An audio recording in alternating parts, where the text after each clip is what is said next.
imaginable and by riders of all skill levels who have all traveled to UW Milwaukee Panther Arena. What's up, everybody? Welcome to Flat Out Friday. I am Brandon Graham, coming to you with our entire broadcast team for tonight. Of course, joined in the booth with X Games gold medalist Lance Corey, the voice of sideline reporting at the X Games, Diana Dahlgren, and joining the broadcast team, making his broadcast debut, by the way, pro flat track racer Johnny Lewis. Lance, I'll begin with you. You've been here since year one. You've seen this thing grow and evolve. For the uninitiated, what is Flat Track Friday all about? I just love it because it really brings first-timers out, first-timers for racing, and some of the best pros. So you see all walks of life out there racing. Yeah, the range of spectrum of riders. No one's got a better seat than you do. You'll be at the pits all night. Talk to me about the personalities we find out here at Flat Out Friday. I mean, you're going to have guys that don't talk, you're going to have guys that talk a little bit, you're going to have guys that crack jokes, and I'm going to be bringing all their personalities and the stories down in the tunnel. Yeah, absolutely. Along with Johnny, talk to us about what you're doing tonight. You will be bike breakdown, giving us the science behind everything out here tonight. Yeah, it's going to be pretty interesting because there's a large difference of riders out here. Just like Lance said, it's from scooter racers to the hooligan guys on race prep motorcycles that are pretty heavy, and then you got the professionals, like you said. So the motorcycles are extremely fast. It's a tight track. It's gonna be really good racing. Every bike you can think of, every racer you can think of, complete mayhem coming to you now. Let's start racing. The fans invading UW Milwaukee Panther Arena, getting ready to watch absolute mayhem take place on this 1/16th of a racetrack, Lance Corey. Over 15 different classes of racing we'll see out here tonight, beginning with right there, the JV semis will be kicking things off. At the open amateurs, we have the women's main, scooter main, PW50, that's what the bike I started on right there. Oh, little 4-year-old Lance? That's right. The Booney main, that's my favorite right there. Expert main. And if you've never watched this before, you're going, what do all these things mean? Don't worry about it. We got you covered. Obviously, we've got Lance here in the booth. We've got Diana down on the course. And of course, we have Johnny Lewis breaking everything down for us. Johnny, how's it going down there, man? It's pretty loud. So Johnny will be reporting to us live from the course all night long, giving us the behind-the-scenes access on everything. Talk to us about this opening class, Johnny. Man, there's a lot of guys out here. They had to split the classes. There was 100 riders. Wow. Down to 3 classes, and this is the JV class. The guys are relatively new to flat track, and we just kind of got into it, built a bike, and now they're out here racing. It's pretty wild to see them out here to opening the show. Yeah, well said, man. We'll be coming to you all night. So Lance, we've kicked things off, bud. Racing's looking good already. These guys are they're already warmed up. They've been out there racing all day to get these lap times. Now, talk to us about this course and the setting for those who are just tuning in for the first time. What makes this course so unique here at the arena? So what's incredible is, to my understanding, it's a hockey arena. Right. And before this was set up, there would have been ice out there, obviously. There is not ice out there right now. But there was ice at some point. Oh, I see, but so not now. When they take all that away, the concrete is shiny and it is slick. It's like being in a big store where it's kind of like slippery, actually. Okay. So they end up spraying Coke syrup down, and they let it kind of dry, and it gets really tacky, almost like being at one of those gross bars or something where your feet I have no idea what you're talking about. Your feet kind of stick to the floor, They do that so the tires actually have some traction. 1 lap to go, you see, and there's the checkered flag. And again, we talk about the dimensions of this track. This stuff is at a torrid pace. If you've never watched Flat Out Friday, if you've never seen flat track racing on this scale, don't blink. No, it's incredible. It's almost like racing little mini bikes inside of your garage.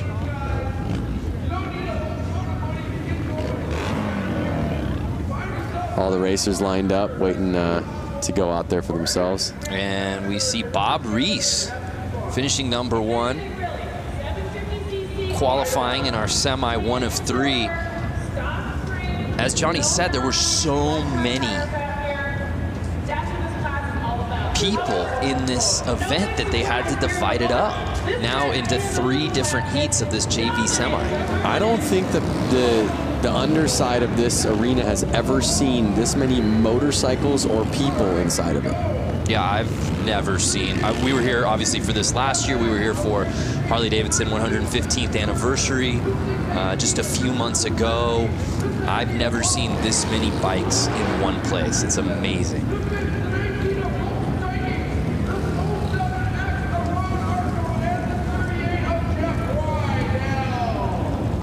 There's a great shot at our track here at the starting line. And one thing you'll notice as we get through these classes, right, Lance, is there's so much differentiation in bike.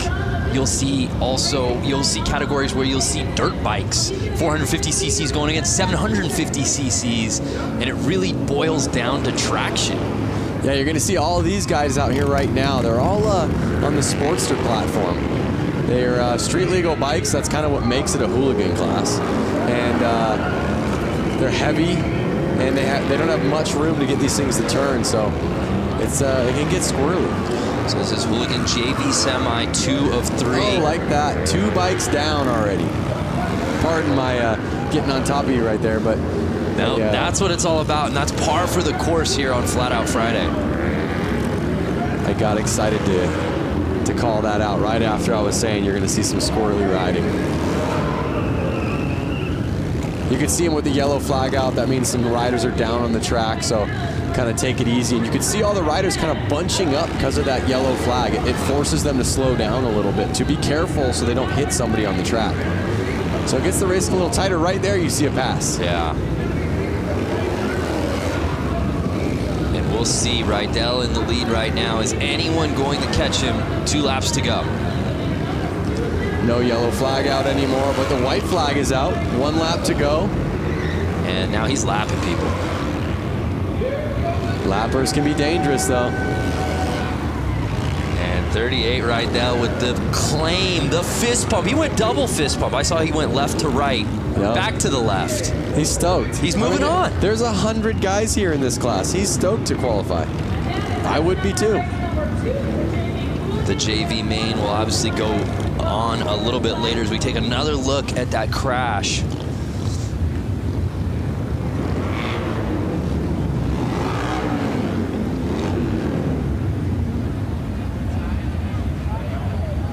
There it is. See that quick? Because he was so close to the other rider. Quick flag change. And again, if you're just joining us, we're in the midst of our hooligan JV semi, 2 of 3. Jeff Rydell taking the win there, qualifying onto the main. Absolutely the jewel in the crown of motorcycle racing, hooligan racing, indoor racing, this type of racing in the United States, hands down. There's a little bit of everything here, and the focus really is on fun. Look how huge. And there we see the kits. We should, again, different types of bikes, different types of riders.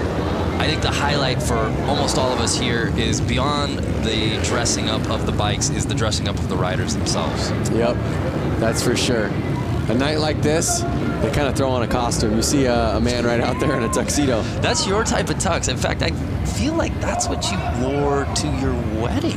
It's kind of a full onesie tuxedo. A full sublimated tuxedo. It's like it's a glorious, it's not a tuxedo t-shirt, it's a tuxedo onesie. Yep. But again, that's the cool thing about this class. I mean, these guys, these are their bike. Look at the bike closest to us. Oh, and a guy pulled in front of him. But look at the guy closest to us. Yeah. He is actually, you could see his speedo gauges on his bike. This is not a race bike. This is a bike that he takes to work and back, and he wanted to race. It's so cold outside, he's like, you know what, I'll race the race just so I can ride my motorcycle inside today. Oh, and it was 69 getting the whole shot. Nice. Oh! But he's cut on the inside by 00, the Tux man. Can Brandon Gonzalez get back up there to 00? I see the yellow flag out, and Brandon gets him.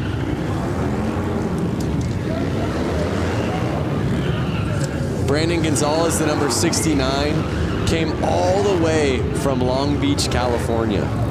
In fact, was he on your flight? He wasn't on my flight. I think he had to drive here with his motorcycle. Can you bring a motorcycle up on a plane with you, Brando? That's a great question. All of these riders had to get their motorcycles here somehow, and I think most of them drove through the snow, through the rain, through the crazy weather we're getting right now. Just from walking from my hotel to your hotel, your very bougie hotel, I got frostbite on both of my ears. It was 8 degrees out. Yeah. Can't imagine being on a bike out in this weather. So 8 degrees out today. They're inside, they're warm, they're racing, everyone's having fun. And Brandon is staying in front right now.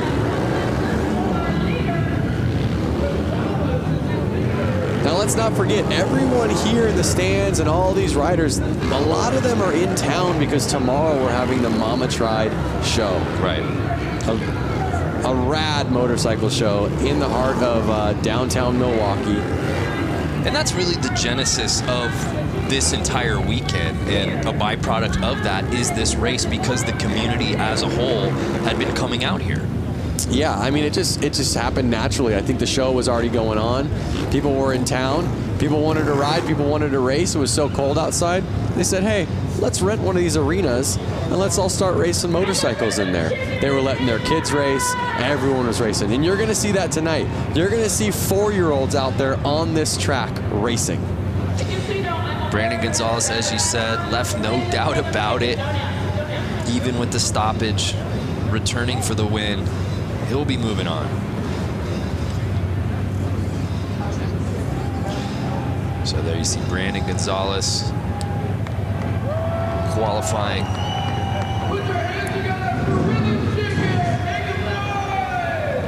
So I hear the crowd getting loud out there. Oh my goodness. We have dirt bikes coming out now. If you guys want me to chime in, I got some stuff. Yeah, Johnny, you're down there, man. What now that we're a few heats in, what's your takeaway so far? Man, you know, like it's cold outside, but this pit area down here, it's hot. You know, these guys are coming out, they're racing for the first time. Some of these guys on these hooligan bikes, you know, they're 500-pound motorcycles, if not more. And, you know, you could tell they were a little nervous, and a couple of guys caught each other's back tires and high-sided. But, you know, as the day goes on, you'll see these guys get better and better out there.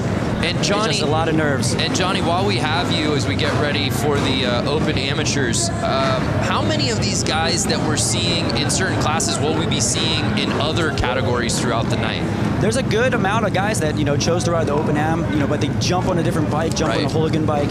You know, 59 out there right now, you know, he's riding, I think, 3 classes, you know, the hooligan, Open Am, and then the Bunyan bikes, the little chain-driven motorcycles, you know, ripping around when we'll see them at the end of the afternoon. So he's got 3 classes. Yeah, that's a fan favorite for sure. I guess if you come all the way out and you've got the artillery and you've got all the different bikes, why wouldn't you do it, Vance? Definitely. He's a local boy. He just loves it. Oh, we had a gate jump right there. Oh, what? Wow. What a feeling. Look at back. How far back is he going? 2 back. I thought he was going to push him back into the tunnel. Yeah, you don't want to jump the gate. Speaking of jumping the gate, 59 getting that early lead. Notice these bikes, they're a little bit quicker, a little bit lighter. These guys are kind of getting on the gas a little bit more. You can see the bike sliding out. Something about a heavier bike, you kind of want to ride it a little bit less aggressive and use that weight to kind of carry you through.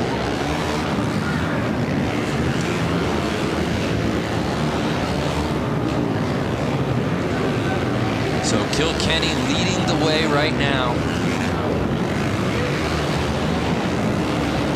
I mean, you can see these guys, they're probably getting kind of lost on where are they in position. Right. The guy in first is all of a sudden passing you, and you're going, was the guy behind me that fast, or am I getting lapped already? Right, it's such a small course. Depending on your start, you have no idea where you are when you're riding this thing. And that's what we say, and you even talk about the concept of Flat Out Friday. obviously somebody's going to win. Somebody's going to come in second. Somebody's going to come in last place. But that's not the premise of that. This isn't what Flat Out Friday is about. No, Flat Out Friday is definitely about getting out there with your friends, riding, and just kind of having fun, banging bars. I love coming into a corner with your friend, and sometimes you can hear your friend yelling, "Yoo!" It's all fun and games. I mean, you know, there might be a little bit of showboating at the end of the night, like, I took that race. But realistically, everyone is stoked for everyone, especially when everyone gets off the track healthy. Yeah, this is the spirit of a bike with a motor. I don't care what your background is, where you come from. When you come here, you're a part of the community. And harder to find anyone or any place that's having more fun than Flat Out Friday here at UW Milwaukee Panther Arena. Man, we're moving. Open Am, semi 1 of 3. There you see it. Notice how much time difference. So first place actually got 15 seconds ahead of second place. Wow. That's probably a lap. You could see the rubber getting on the track. We should send it down and see how sticky the track is right now. We should just have you walk. You want to just go walk a lap? No, but we have guys down there that can. No, I think you should. I think you should do it. I want the Boonie bike. If you guys haven't seen the Boonie bike, you've seen the Boonie bike. I've seen the Boonie bike. If the people watching haven't seen the Boonie bike, that's my favorite class. It's a little bike with a lawnmower engine in it. No suspension, barely, I don't think they have any brakes, and they're ripping around this track. That's the one that looks the most fun to me. Semi 2 here in the Open Ams. There you see our lineup. Some familiar names in this one, Lance.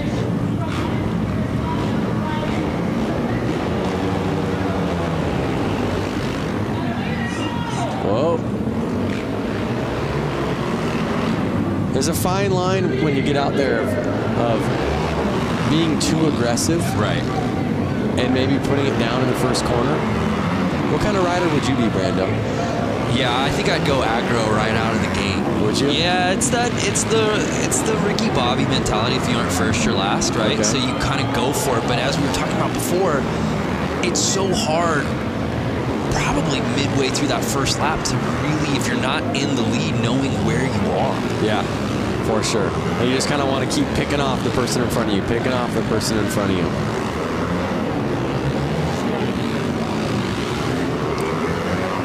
Notice how far they're able to lean these bikes over on the concrete. They're really leaning them over far. I mean, the foot pegs are touching the ground. That was some racing right there. Yep. And I tell you what, if they don't stay in those black grooves on the track that they've been starting to make, it's a lot slipperier. So they're trying to stay in those locations so they know their tires are going to hook up and have some traction. Unofficial results. E. Brewski, there you see. Might be Brusky, but I like Brewski. Yeah? Yeah, hope he's cool with that. But some impressive racing from him right there in our Semi 2.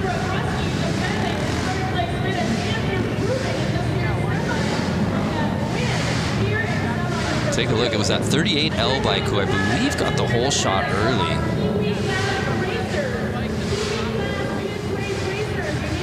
And then Brewski really making his presence known.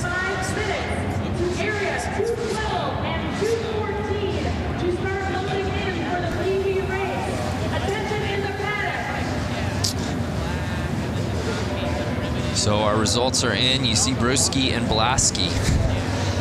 So 1 and 2 qualifying forward. Yep. I was just going to say, you see the Q on the side of their name. That's what is kind of letting us all know that they're going to make it to the main event. We're still just in the semis right now.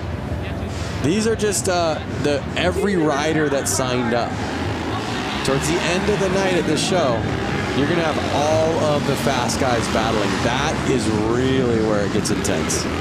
Yeah, it's really neat. As we said before, you come through the tunnels here of the arena and you see all the bikes lined up. You see riders from all different backgrounds. Obviously, there are some very familiar names here who we'll be getting to a little later in the show. And then you literally see 10-year-old kids completely kitted up alongside like a Jeremy Twitch Stenberg, you know? Yep, It's amazing. And where else are you going to find that? No, exactly. You do see Twitch out there, who's well known in the motorcycle community, taking photos with all the kids that are geared up as well. I was one of those kids at one point, and I see little PW50s out there, the little teeny dirt bikes, and it brings back such good memories. And one thing about motorcycle racing, it's such a family sport. You really need that family support. It really creates, like you said, that community. Everyone's there to help out. Everyone's willing to lend a hand. And they're off. 25. And the Stars and Stripes getting the early lead. Notice, Brando, that bike did have front brakes on it. There's no more front brakes. Not to these eyes. It's all gas, no stopping. Yeah, and Lance, talk about the importance, especially on these dirt bikes, of the suspension setup. So you can tell compared to like a normal dirt bike you buy off a showroom floor, they've actually lowered the front end of it a lot, drastically. So that way the weight gets a little bit more in the front of the bike and they can control it in corners a little bit better. Also, they've taken the front fender off. It's not really needed. There's no dirt flinging up. They're able to see where their front tire's going a little bit better. But we may get a better answer down there.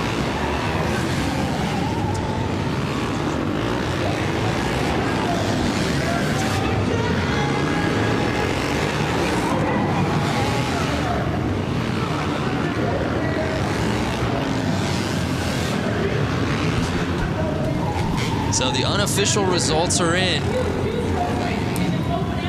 And it's C-Funk, who looks to be qualifying to the main.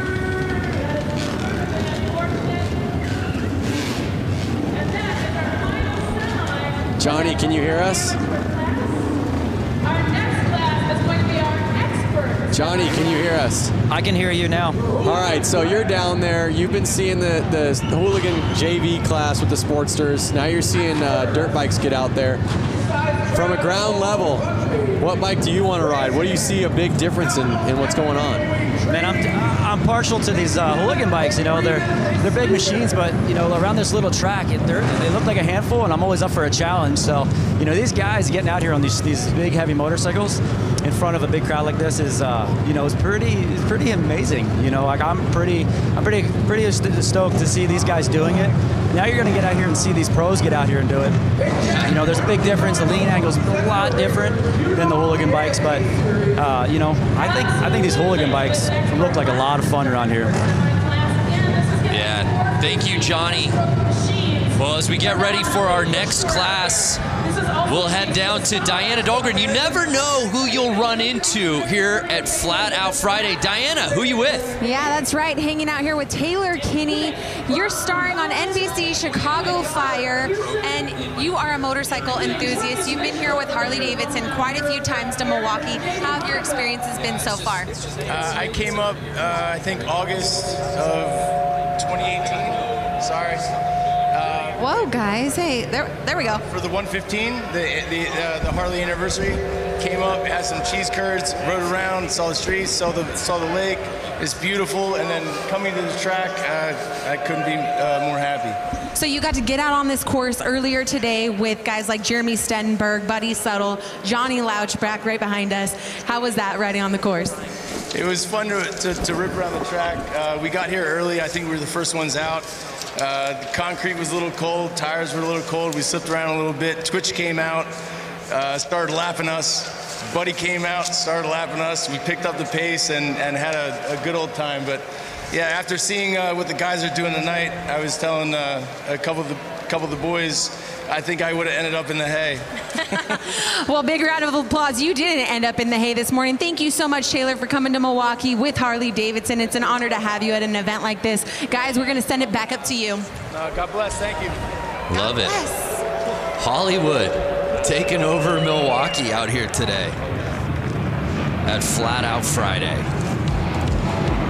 Fans watching right now, are you interested in riding flat track at this summer's X Games in Minneapolis? The 2019 Harley Hooligan Qualifier goes to LA this year, taking place at the Born Free Motorcycle Show on June 20th. Keep an eye on Harley-Davidson social media and how to register. It all goes down on Harley-Davidson's social media, and you can find out more info at xgames.com.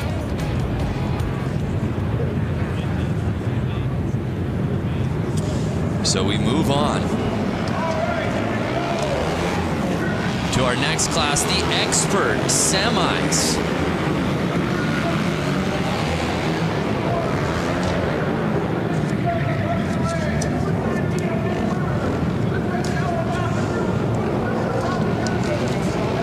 So here we see our first heat of the pro class. Jumping up to the line.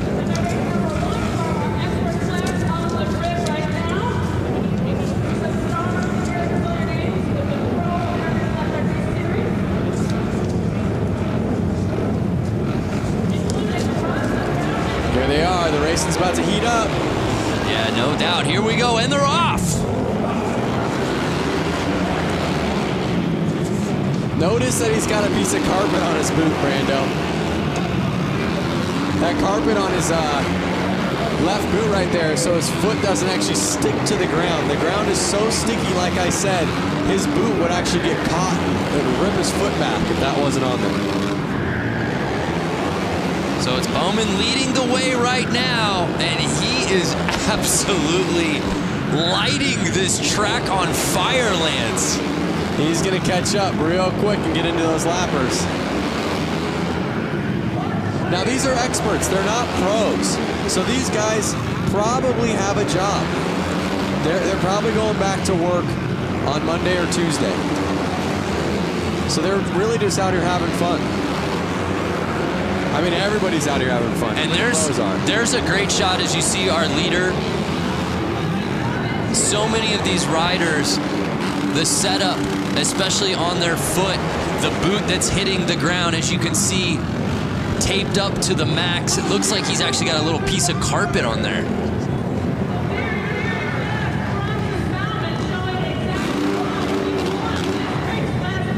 There you go, he's stoked. Right from the get-go, he does not look back. Takes off, and he's gone. That's what we call a no-doubter, Lance. Bam. See him lift his foot so he can kind of bring it over those cones that are saying, hey, this is the inside, don't go any further.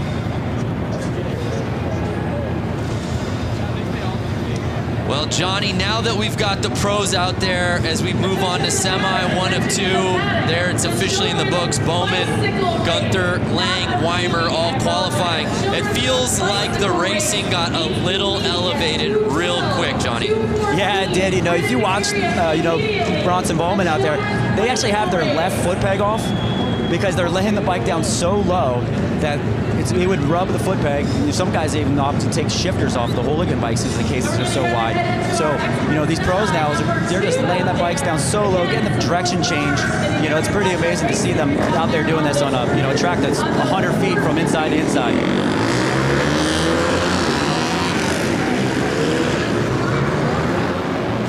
I love that camera angle of that straightaway as our next heat moves up. Look at them coming out. They're just so fired up. That lap that they just hit, they were behind the gate. They're like bulls waiting to go. I'm telling you, everywhere it seems like it's raining or cold. These guys are stoked to be inside, warm, riding their bikes with their friends. And there's a look at our semi 2 of 2 roster here in the expert class. 8 riders. Half of this field will be moving on to the final. Who will those 4 be? Let's get ready to find out.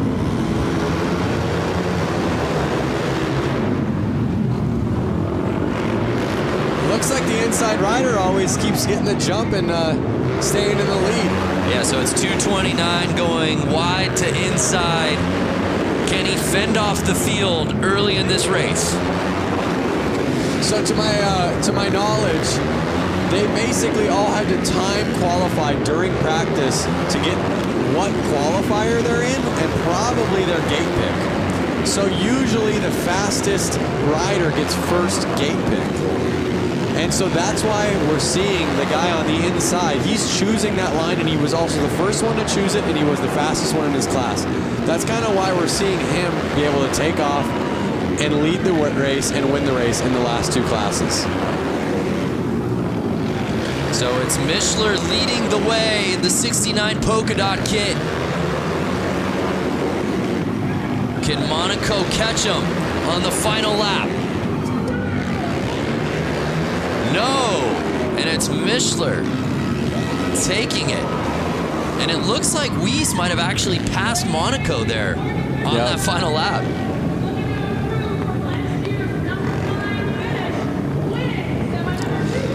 Brando, what's the most CC bike you've ridden?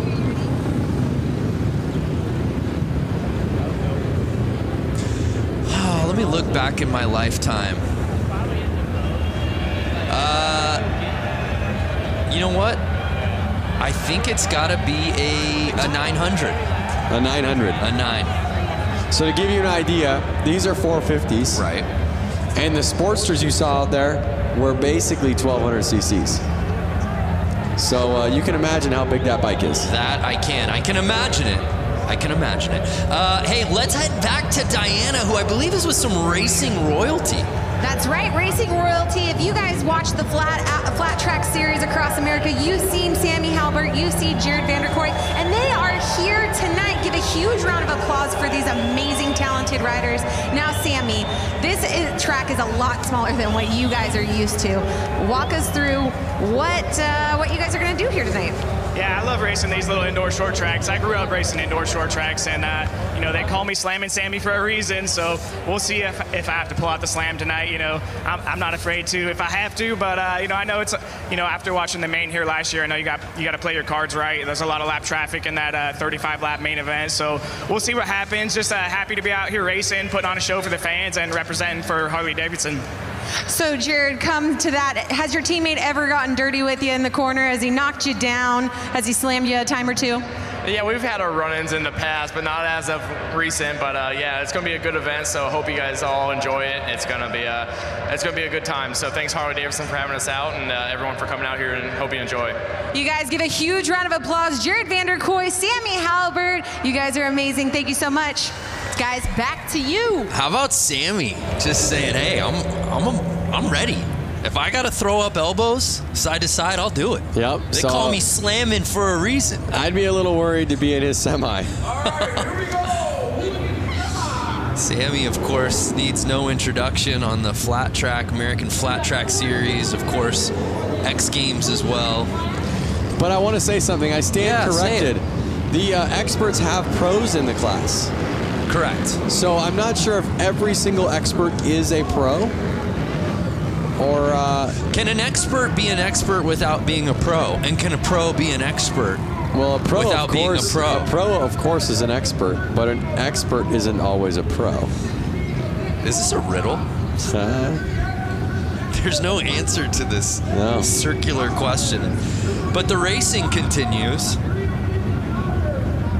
as we take a look at our semi 1 of 4 here in the hooligan. Now this is class. open. This is open hooligan. So Correct. These guys have faster lap times. They're a little bit more seasoned. They've been doing it a little longer. We're going to see a little bit more carnage here. These guys want to win. And also, just look at the size of this field. Again, though, it's not something that they want to win. We saw some gate jumps. It's not something that they want to win just to be winners. They want to keep racing. So this is just a semi. Right. Yeah. They want to win. Very good point. Just so that they can go out there. They can just again. stay on their bike. Yeah. So if they don't win or they don't get the top position in this, they're not making it to the next round. Right. And most of them, they drove so far to get here. They just want to make it to the next round and get more laps out there. So you see a bunch of bikes getting back there in the third starting position. Those are all the guys that jumped the gate. Kind of teach you a lesson right there. Take you to the back of the classroom is what they do. And they're off.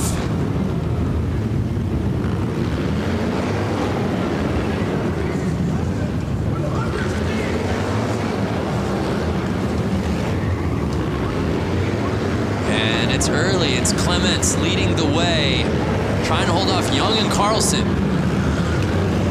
I know Clements himself traveled all the way from California to get here, so he wants to stay out there. He wants to keep racing. And is there a better outfit early on than Carlson's tassels? I'm getting a very Lloyd Christmas briefcase money look. Oh, he's in the lead. Yes! He grasped the lead with the tassels. You would think that would be a hindrance, aerodynamically speaking. I think that's something like, I'm the man. Watch out for me. You gotta be pretty tassels good. Tassels is bold. You gotta be pretty good. 100%. But here they are getting into lap traffic, and this could cause some problems. Final lap. And there it is. Checker flag is out. Clements with the win. He's going to the final. Some great racing here in our first Hooligan semi. Oh, wait a second. It says Clements to the win, but I think it's reading wrong. I think so too. Again, those are unofficial because it's the 45X that I stand corrected. That was leading the way. How about that? There was the pass. You want to talk about breaking bread? Number 2 coming up, the 142 of Danny Howlett, the 67. Again, some guys will wear the tassels to be noticed.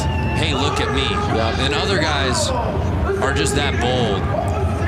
I think he had a little mixture of Benny Carlson. It was Benny Carlson that wins it. And notice he's the only one that's going to qualify. Jason Clements, all the way from California, is turning around. Less than bragging rights, he doesn't get to go out there and race again.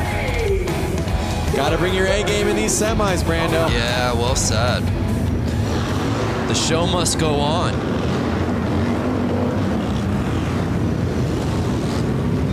Here our next class jumping out. Notice the difference in gears. There's a couple guys in leathers and there's a couple guys in more of motocross gear. Yeah. I myself would want to be in leathers. If I hit the ground, I want to be in something that's going to slide well. Okay. Something that's going to protect my skin. So it's interesting to see, you know, who chooses what. Hypothetically speaking, you're wearing your leathers. What's Lance Corey in this class? What are you wearing? What do you look like? I look like number 100 right there. Dialed. Ooh. Even number 81 back there, he's got leathers on. So you go Johnny Cash. I go Johnny Cash. I would be in a Harley-Davidson jacket and chaps. Well, we'll have to get you out next year, Lance. Out of the booth and onto the track.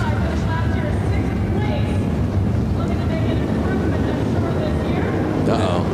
Oh, that was some jumping. So he wore leathers, he was there with the protection, but he was a little too anxious. Well, and you think about it like this, Lance, right?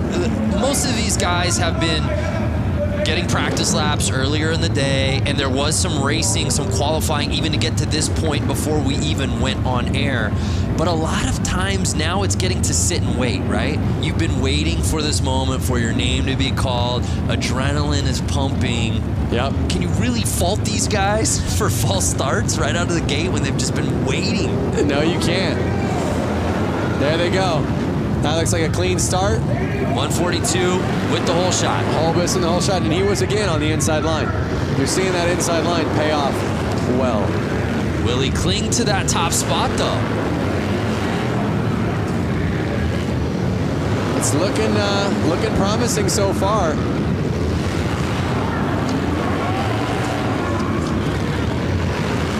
Again, if you're just tuning in, we're still in semi mode. We've got so many finals, so many mains still to come. We're just getting started here on Flat Out Friday. And like I said, Brando, my favorite bikes haven't even gotten out there yet. Noted, Lance. The Boonie bike. The bike that's in your shed, that your parents had, that you pull out and you clean off and you pour some gas in it and it starts right up. The I can get 70 miles to the gallon on this hog type of bike. You love that movie, don't you? Yeah. It's the only movie I've ever seen. Dumb and Dumber. So Holbus on final lap. Can he hold on? Oh. And he held it. Is that our guy Louis Louders that came in second there? Yep.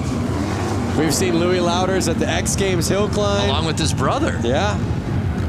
The Harley hill climb. Again, these are guys. Louis Louders is a guy, he runs a Harley-Davidson dealership. Yeah, has a dealership. So he was probably at work yesterday. I believe he's a Wisconsin guy, if I'm not mistaken. But we've seen him travel for the love of amateur racing. You know, like you said, we've seen him in Aspen, Colorado, hill climbing. Well, who's turning down a trip to Aspen, Lance? Again, Lloyd and Harry is not going to turn down a trip to Aspen. You brought it up! Oh, man. I didn't reference it this time. Hey, the Rusty Butcher.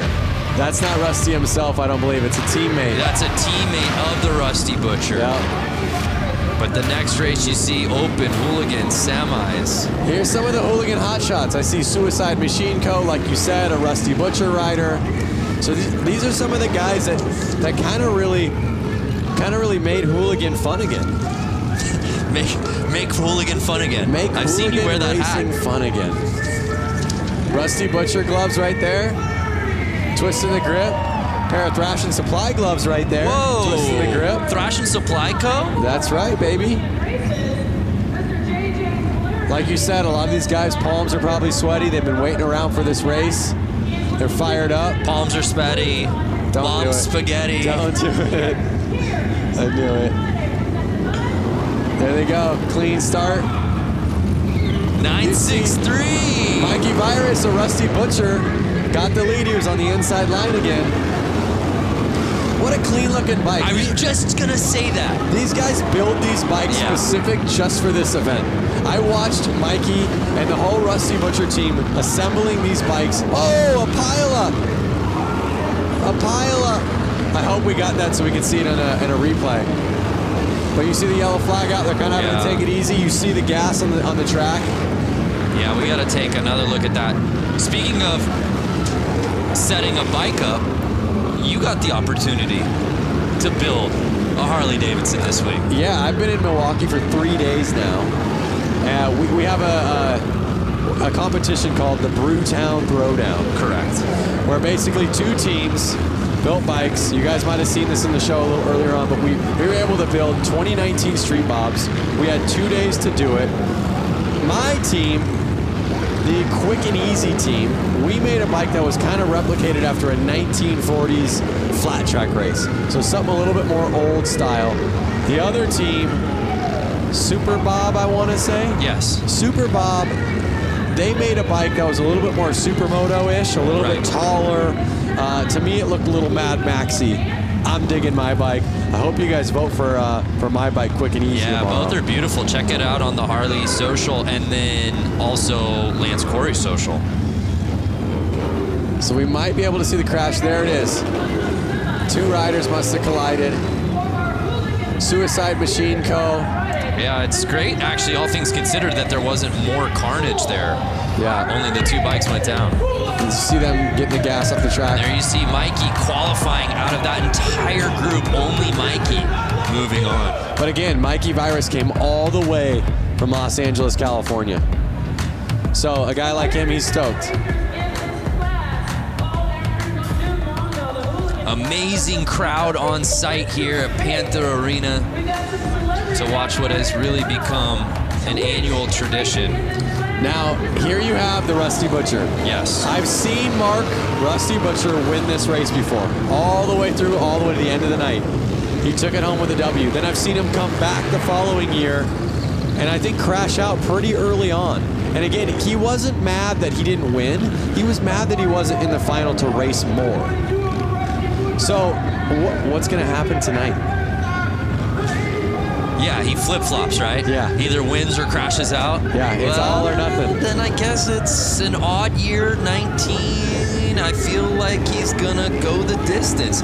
He is absolutely a fan favorite, though. There's no doubt about that. He's a fan favorite, but right out there in the crowd, I see Jeremy Twitch Stenberg, FMX icon, someone that I grew up racing riding FMX with. So who's gonna take it home? A lot of these guys all practice together. They're from California. Let's see how they do. Getting the lead early. Can he hold it together? Mark's looking real smooth.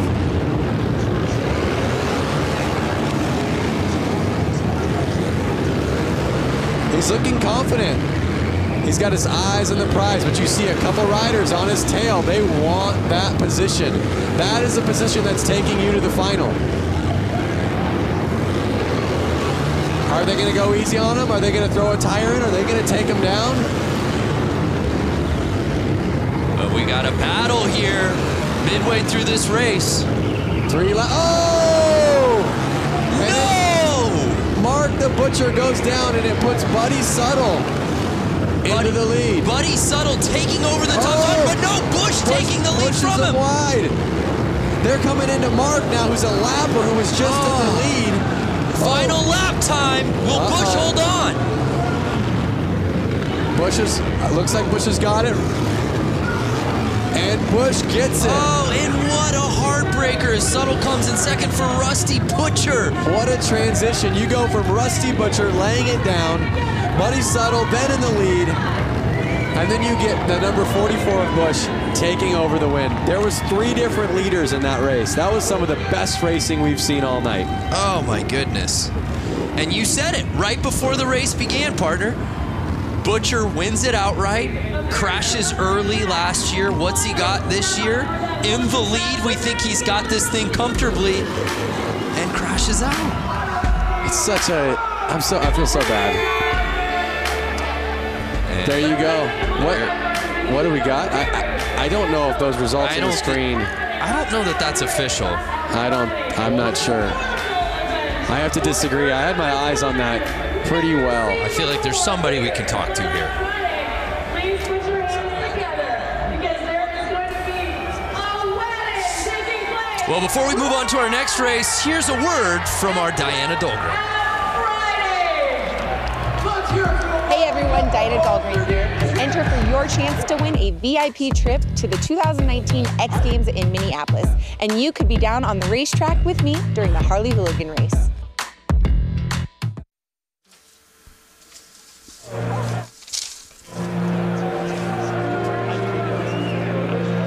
Check out the kids down there. On bicycles, pumped up. They got their helmets on. They're ready to go. They've got more energy than the older guys, huh?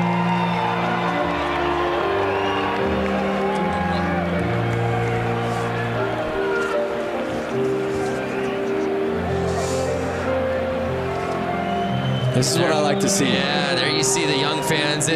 Flat Out Friday brings out everybody, including some influencers who came out and were able to take some laps around this course. Let's take a look at that.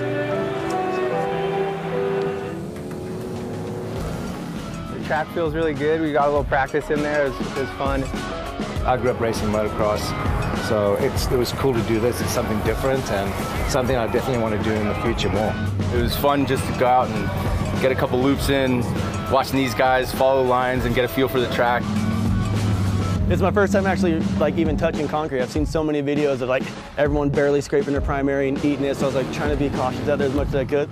It's pretty tacky, but it will spin a little too, so I think it's exactly what you want. It was awesome riding with these 2 big trees.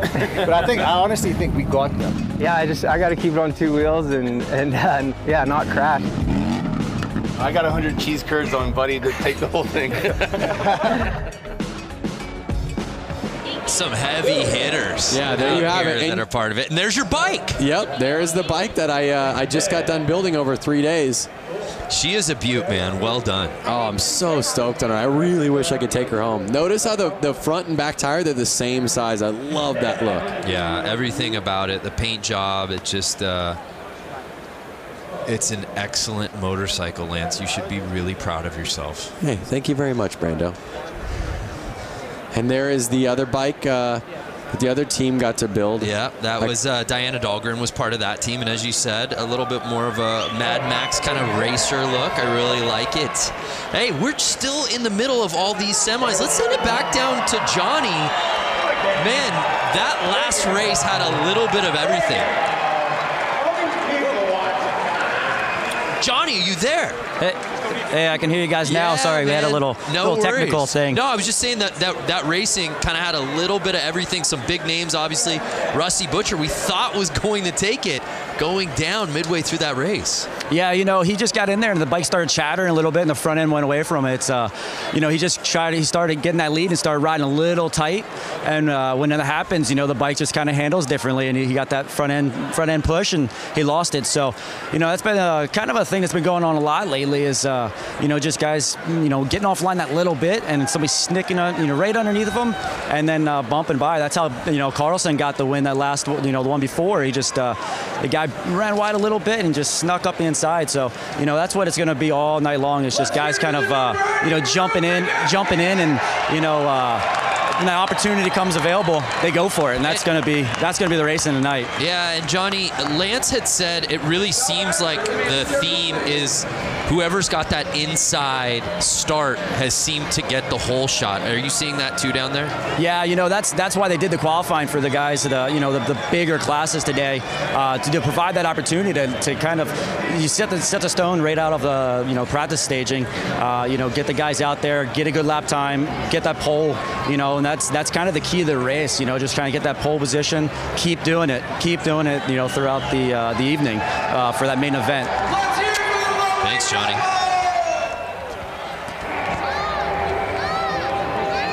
Packed house out there, tons of energy. Love it. Hey, fans out there, make this your year to ride. Learn from the experts and get 50% off the Harley-Davidson Riding Academy new rider course with the code RIDE50. It's a limited quantity available. The offer ends March 3rd. That's 3-3. Visit h-d.com/learn-to-ride for more details. Make this the year, Lance. Make this the year you learn to ride. Oh, I'm loving this. We got a different type of bike hitting the course out here now, Lance.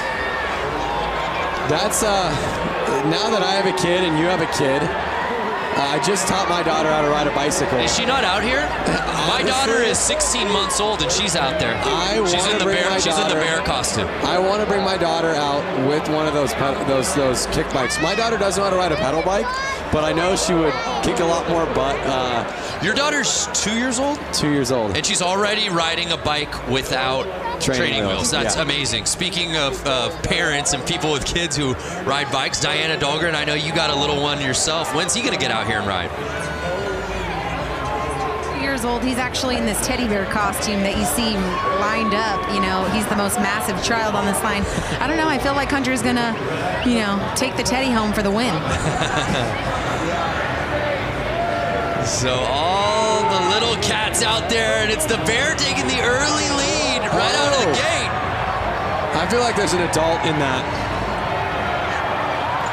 Oh, how about going the outside to take the lead? Notice how he's keeping the pedal up. That's basically giving him more ground clearance as he turns left. The 3-plate staying wide, and now he's laughing. Oh, could you imagine being out there right now? Unreal. Packed house, the energy, everyone cheering you on. Yes, look at that. I want to start clapping in the booth. That kid has got racing in his future right there. All those kids, what a blast it's got to be, as you said, to come out here. Oh,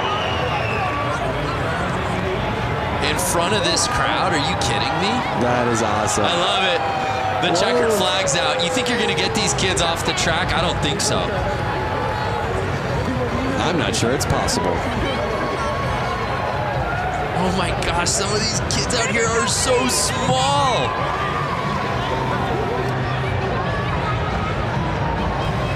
Speaking of kids and bicycles, Lance, I know you just got a new bicycle. I did just get a BMX bike. I grew up riding BMX bikes my whole life, which I'm sure these kids are going to do. I'm sure most of these people racing have done. Most people in the stands. And it just was something that, it was like a calling of like, you need to kind of go back to what you did as a kid and find that real organic fun. And did you find what you were looking for? I found exactly what I was looking for.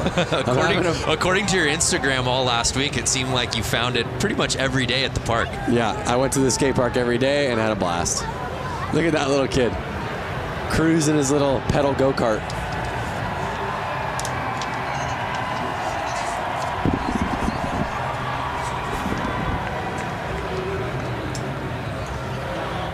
Can you guys hear me now?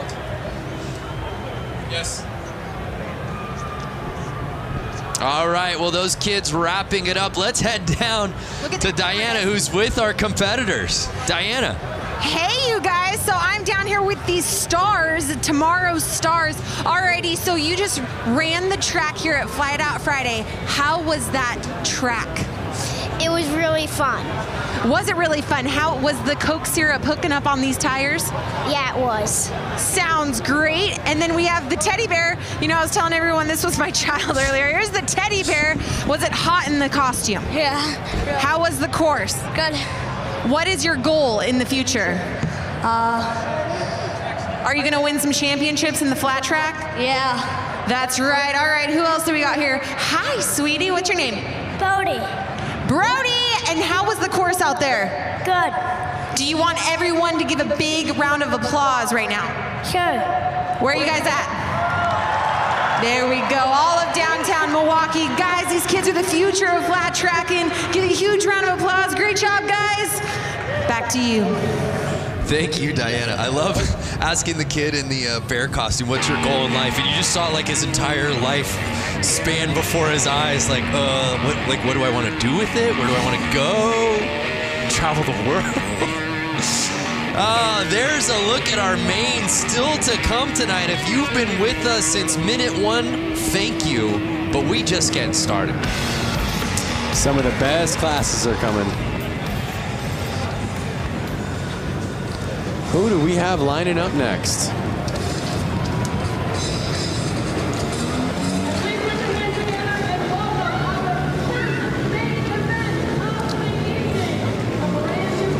So here comes our new class, and I'm not totally sure yet. I'm gonna wait for the graphics to come on screen so we can all find out together. My paper says Mad Dog Maine. That's right, Mad Dog Maine. Graphic. Mad Dog Maine. So I'm not sure the rules of Mad Dog Maine, but I'm seeing a lot of kind of 4-stroke mini bikes out there right now. All different sizes. It kind of looks like bikes that would be in the range of 80 to 125 cc bikes. So we've got 12 riders out there, as you see. You see guys, or you see people in sweatshirts, you see people in motocross gear. You kind of see, again, he might have just came right off the street and he's racing right now. There you see Sean Sheely was the top-ranked qualifier. What do we got, Lance? Someone must have jumped the line or something's going on. A little line jumping. Like a little tire kick from the dad shoes. You see that? And they're off. Oh, Sheely getting squirrely. Whoa. Can't take advantage of the positioning. And it's... Whoa, the track looks like it's getting a little slippery out there. You see the spotlight right there on number 75. Jacob McClutchin. I don't think that kit needs a spotlight, guys.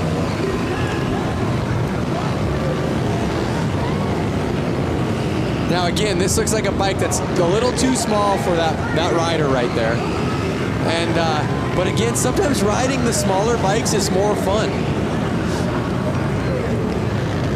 And it feels like, again, traction, the name of the game on a course like this. Having that bike control. Oh, we see a pass. Bike control is key out there. Smooth and steady wins the race. You saw, like, just like Johnny said, Mark the Butcher, he was getting a little hard on his bike. He was riding a little too fast. Because he lost his smoothness, he ended up letting it go. So it's Ryan Stephen leading the way, and it doesn't look like anyone's going to catch him, Lance.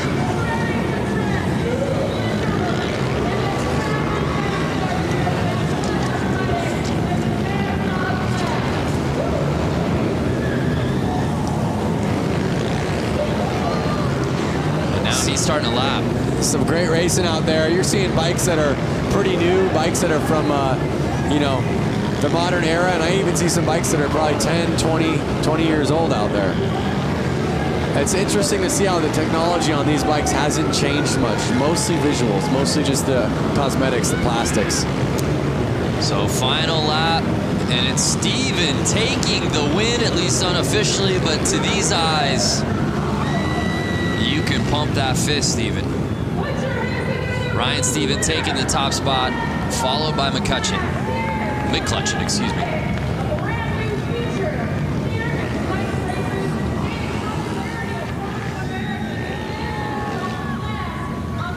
It was McCutcheon leading early in this race. And let's see if this is where the pass took place.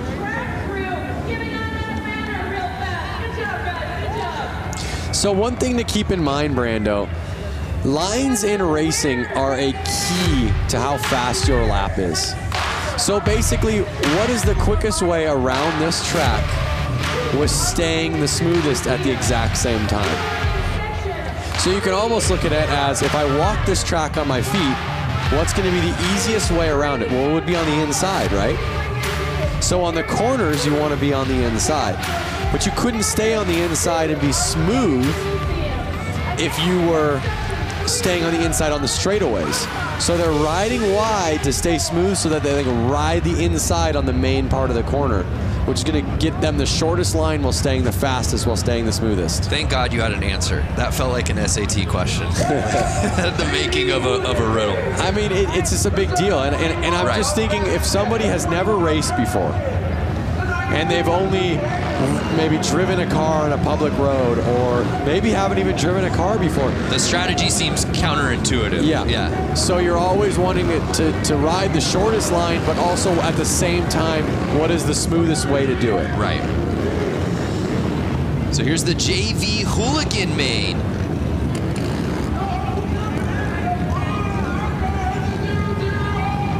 Some familiar names on this roster you'll see in just a little bit, headlined by guys like Bob Reese and Brandon Gonzalez, who looked so good early on this course this evening.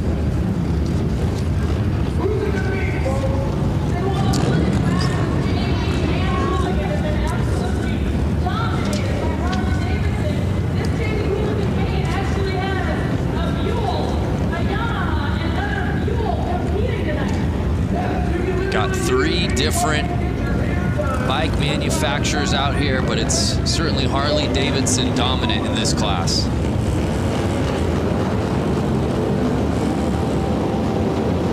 So just to give you an idea, I see the number 7 out there, Juan Arceo, right there on a black Buell.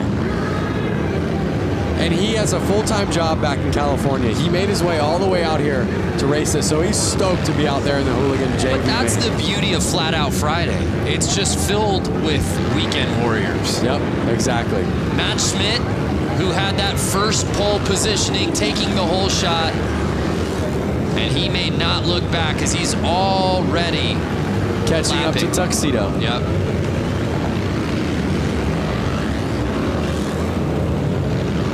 Lappers pushing wide right there. Schmidt staying in the lead. Looks to me like he's going to run off with it.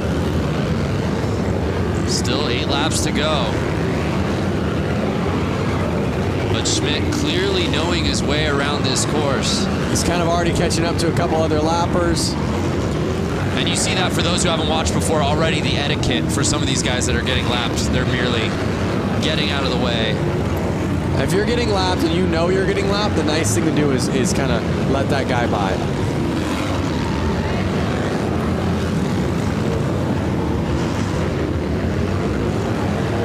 So let me ask you something, Brando. If you were out there, what type of gear would you be in? The Tuxedo? Yeah, I think some version of that Tuxedo. I live my life business casual. You know that. Maybe a blazer over it, perhaps. Like maybe a nice leather blazer. Okay, because I do agree with safety and protection, just like you would be in full leathers. White flag's out real quick. Schmidt staying in the lead. Schmitty. I don't know that he likes to be called that, but it just sort of rolls off the tongue. And then the 7:21 plate, Matt Schmidt had the lead from lap number 1, and no one could take it from his Kung Fu grip. As he takes the top spot in the Hooligan JV main. A lot to like about this racing, as you said right out of the gate, right before this thing began, about the strategy and how these guys handle this course. Matt Schmidt did just that.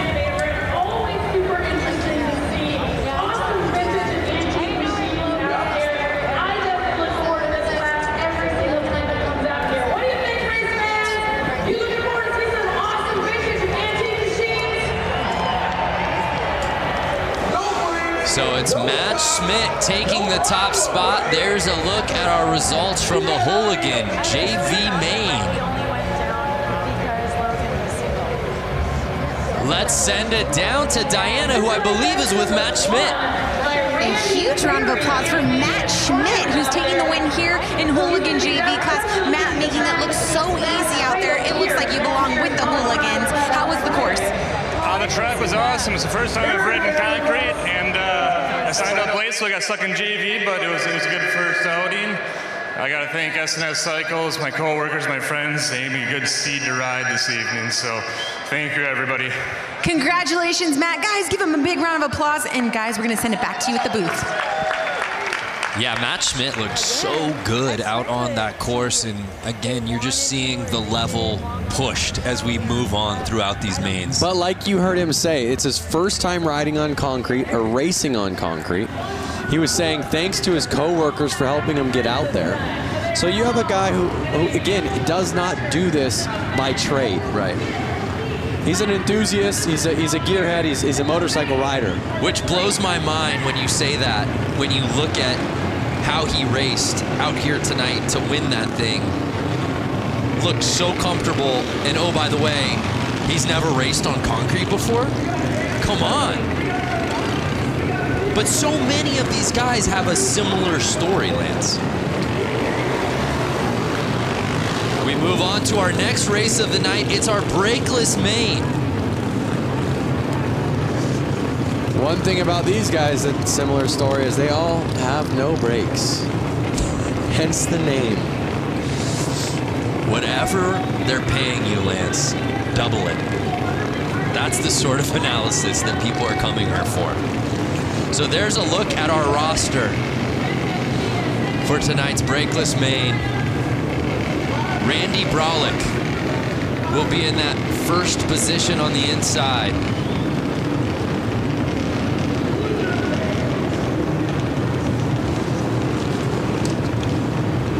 You see him lining up right there.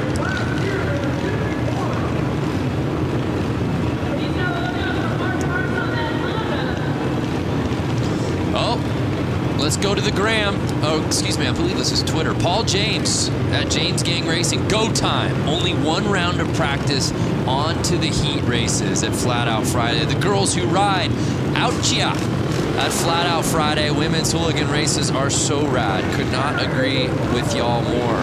The girls who ride. Hashtag Flat Out Friday. Join the conversation. And Randy Braulich, the 51 plate, shot out of a cannon, Lance. He did. Look at him just dragging that foot on the ground. Oh, he brought it up right there. Dragging his foot with the carpet. Brings it up on the straights. Puts his foot down in the corners. He puts his foot down in the corners kind of to brace himself so he can feel where the ground is. So he doesn't lean it over too much. Because again, if he leans it over too much, he'll start dragging peg, which could then send him off his bike. Excuse me, there's 251 plates. I incorrectly said Braulich. It's actually Barry, Randy Barry.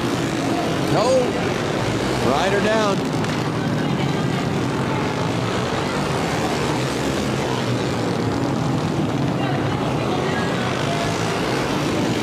And the Stripes are able to get the bike off quickly there.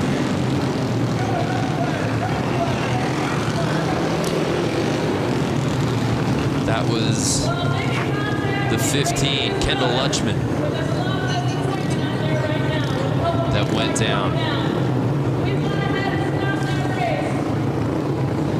One thing that's so cool about this race is they really keep the styling so vintage and so pure to flat track with the striped shirts for the track helpers, the all white gear for the I'm not sure what you would call them, the track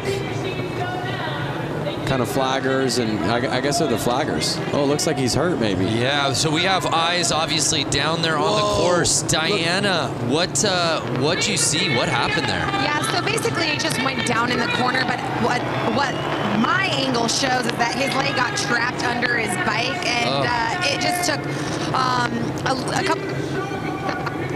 But right now, with the red flag, since they got so many, and they're going to do stack.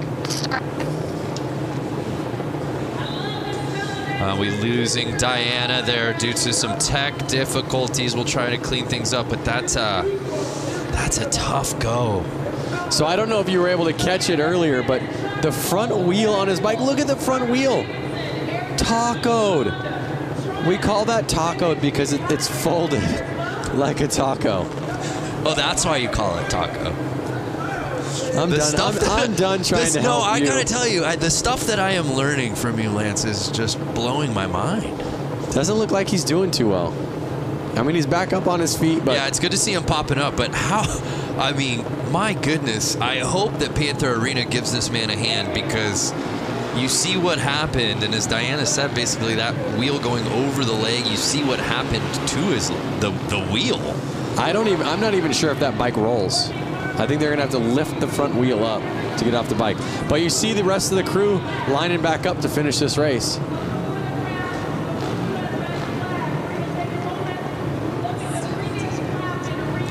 And well, again, let's. I believe Diana's. We're good. Technical difficulties out of the way. I want you to finish that thought from what you were seeing, Diana. Yeah, so they're staggering the riders. This is typical with a red flag. They're relining them up. But yeah, from what it looks like with the rider who went down, he's standing up now. Good sign. Looks like he just really might have banged up his leg. But looks like they're walking him off the course now, as we can see. But yeah, we're lining up the riders. We're going to get this thing back going. A couple riders did pull off the track, so we're down to 4. Guys, let's go racing. Yeah, I love it. Thank you, Diana. And there you see them trying to get that bike off of the course. As you said, it's not just gonna roll off. And the show goes on, and again, 51 Barry. He's on a mission, Lance. He is on a mission. You saw he was the fastest before that crash happened, and he's just putting it back down and proving he's the man to win this race.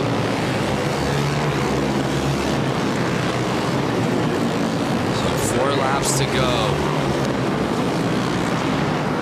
And it's Barry with a sizable lead. And as you said, Lance, going outside to in.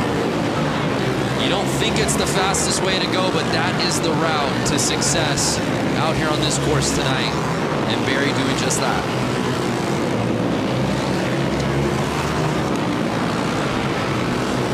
There it is, white flag out.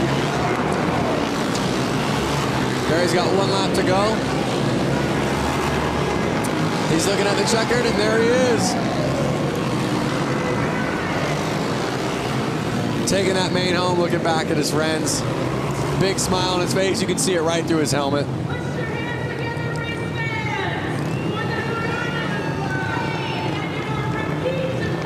So even with the crash and a little carnage, it was Barry who had to, even after the restart, get that lead back and win it outright, and that he did.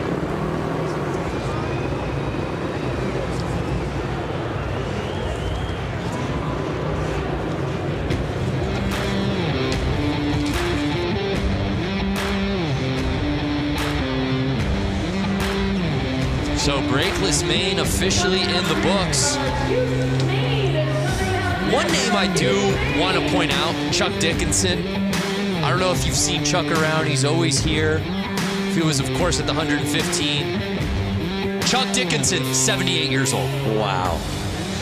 Let's head down to Diana, who's with our winner from the main. A huge round of applause for Mr. Randy Berry, the number 51 that constantly put down a huge lead on the course. How was that track out there tonight? It was good. It's always a good race with the guys with the break. A lot of crashing tonight, but I tried to get a couple and just keep it clean. That's right, you did keep it clean. You maneuvered through the course beautifully with lappers and people who fell down. You got to give these young bucks some advice. Yeah, it's just really good to do it like that. So. All right, we'll give it up. Berry taking the win. Lance Brando, back to you. Yeah, thanks, Diana. His experience showing in spades out here tonight. And how about that, Lance? I mean, you have the start that you're looking for. You're leading the race. You know you're in your game. There's no one in front of you except people that you're lapping, and then all of a sudden that flag comes out. Oh, we got to stop this thing. That's definitely a bummer.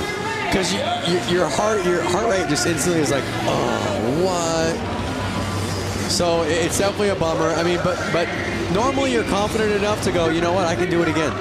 I know I can lead laps. I know I can be in the lead. I'm going to do it again. And obviously, we saw that he did that. So from Randy Berry and the brakeless gain to the new class, the youth main. So one thing about all these youth bikes lining up, I can hear them, and they're all two-strokes, meaning they're all different style engines than the last ones. These bikes require their gas to be mixed with oil. They're all about 85cc bikes. You can hear it, you can smell it. Oh yeah. And a couple of Tidwells in first and second. It's Trevor Tidwell in the lead. His brother Tyler behind him. These riders have to stay out there for 10 laps.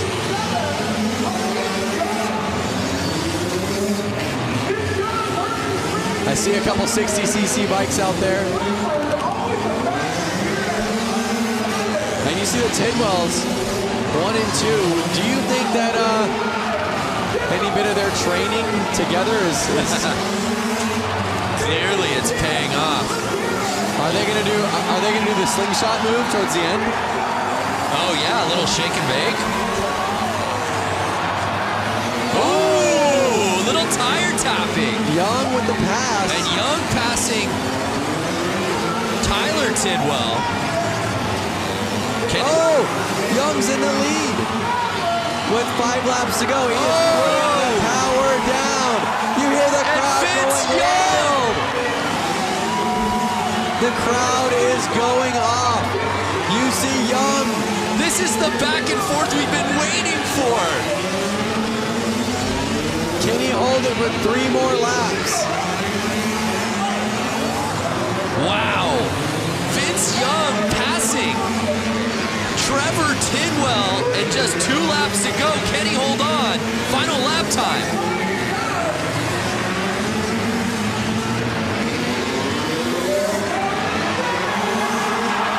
Wow. And did Tidwell pass him?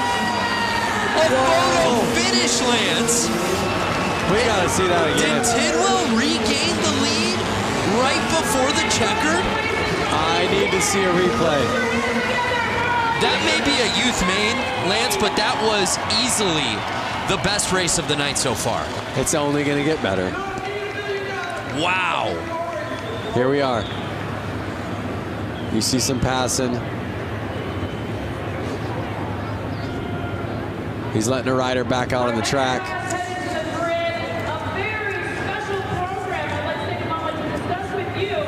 Let's see if we can see that checkered flag pass. Vince Young, not the Heisman Trophy winner from UT. It's YUNG.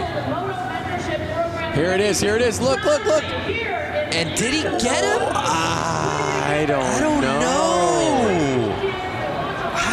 That's got to be a photo finish. And our results are unofficial. Right. I still think Young might have had it, Lance. I think so too, but Tidwell took the inside.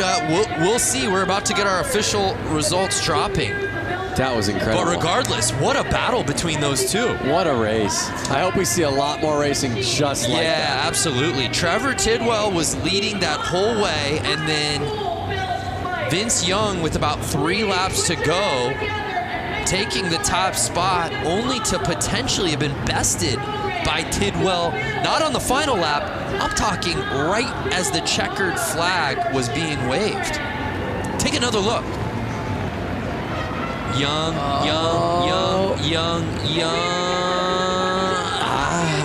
Tidwell on the inside just makes it so interesting. Look at how leaned over Tidwell was. Carrying his momentum right out of that corner. Leading the bike. That's some savvy racing right there. Incredible. What's up, everyone out there?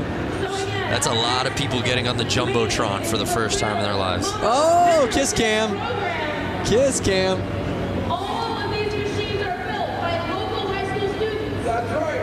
So they're going to the tape right now, really taking their time. Who's your money on?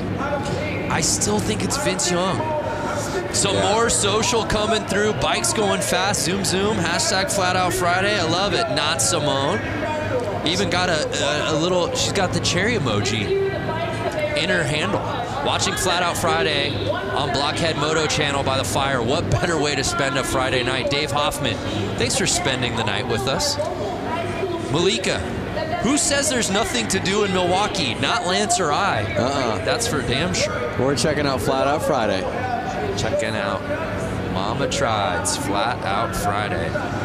Lance, we still don't have our official results yet. They're looking at photos. At the photographs. They're looking back at the footy. You asked me, I asked you. I thought it was VY. Do you think Tidwell did enough there at the end? I'm going VY, but they're definitely splitting hairs right now. Could we have a co-champion? No. Somebody passed it first. They are splitting hairs. They're looking at the photo finish right now. Someone has to have a photo.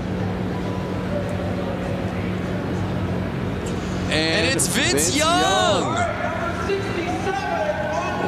Wow. So in the end, Vince Young bests Trevor Tidwell to take it in the youth main. By a split of a second. Wow, what a performance though. You know, we talk about it, right? The weekend warriors, so many of these guys who have regular day jobs that just travel from all over the country, all over the world to participate in this, sign up and register for their chance at glory, their chance to have fun. I love the youth main because these kids are still gunning for the professional ranks. You know? Definitely. You were there as a youth racer. I was there, and it's so cool for these youth riders to be at this race where there are actually some pros keeping an eye on them. They can go ask them for pointers. They can go ask their opinion. So it's a really great race for the youth and for the new people to ask the pros, hey, what are you doing? Or, hey, we're on the exact same track. Well, let's watch him do it. Yeah. So now it's time for the main build to break down what these bikes are all about. Let's head back down to Johnny. Johnny, break down this class for us. Hey, you know, this is a pretty interesting class. This is actually a high school project where they take CB 175s and they've been working on them, machining them, kind of turning their own vibe on these motorcycles. And it's pretty cool because it's right here in Milwaukee that they're doing this. So it should be interesting. Oh, super cool. Thank you.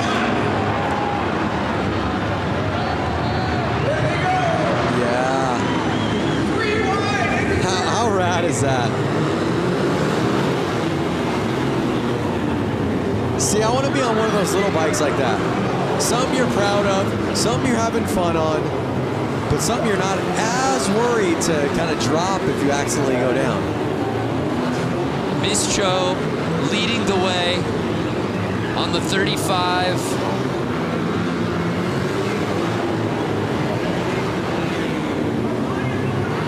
Oh, and it looks like Malinowski might have taken the lead.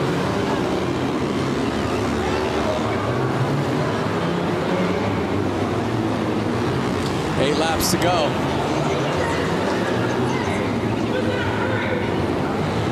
7 laps. The laps are just ticking away. These guys are riding pretty dang fast. Yeah, Ian Malinowski in first place.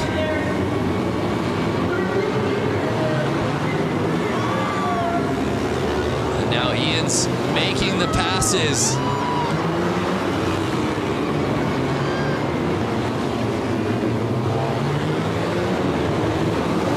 The story behind these bikes, the origin, and that's what the great thing about each of these classes, Lance, is each of these classes tells such an amazing story about not only the riders but the bikes and where they came from.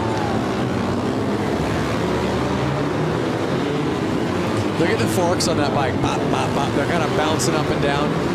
That's too soft of a fork, and that's going to make the bike actually have a hard time getting traction in the corner. That's going to slow him down. Malinowski, I saw a bike backwards, is covering so much real estate. Hitting outside, hitting inside, making passes both ways. And takes the victory here in the Build Main. The number 83 winner, racing for the Oak Creek Racing Knights. Put your hands together for BuildMoto.com.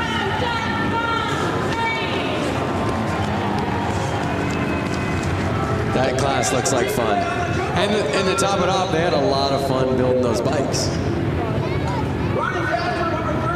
You built a bike earlier this week.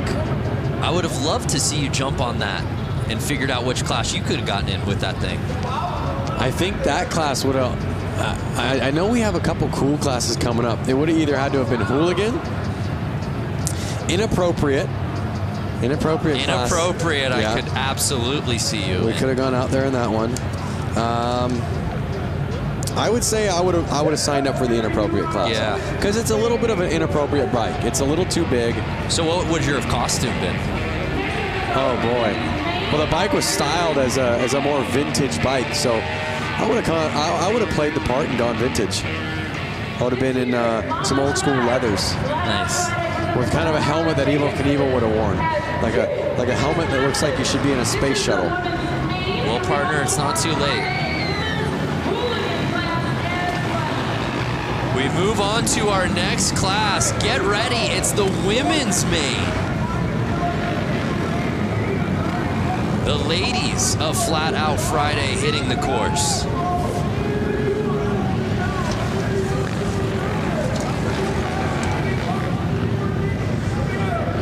We've got 12 riders out here. And this is one we're really excited to watch. All of these women absolutely ripping on this course. Was watching them in practice earlier today.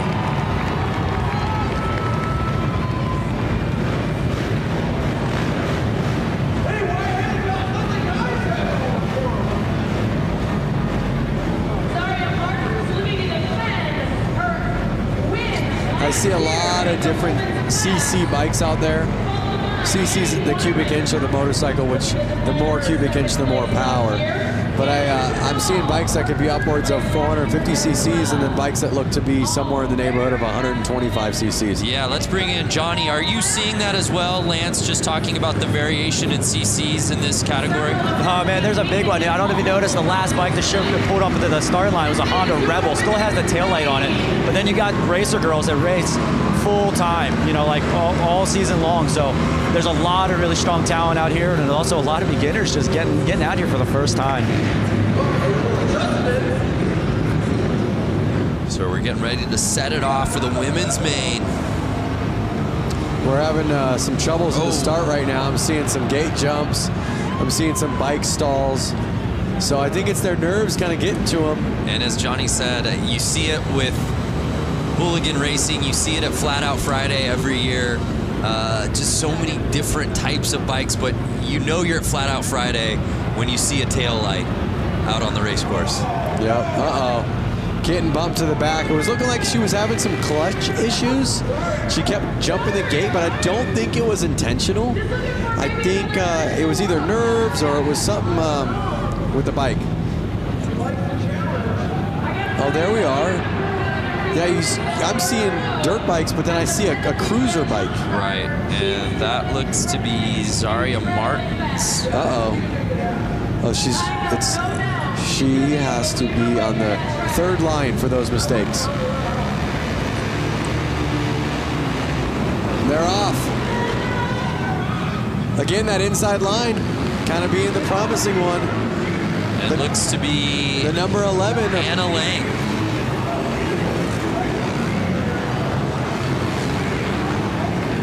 Hannah Lang leading the way. Annie Wyman now taking the lead away on the 158 plate.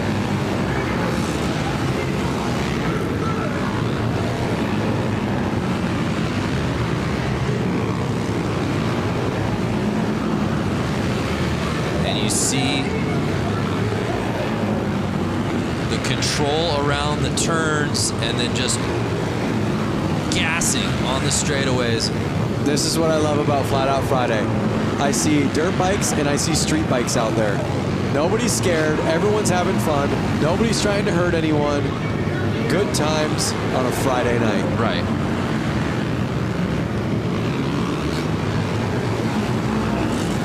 So it's Wyman still leading the way with Megan Funk right behind her. 4 laps to go.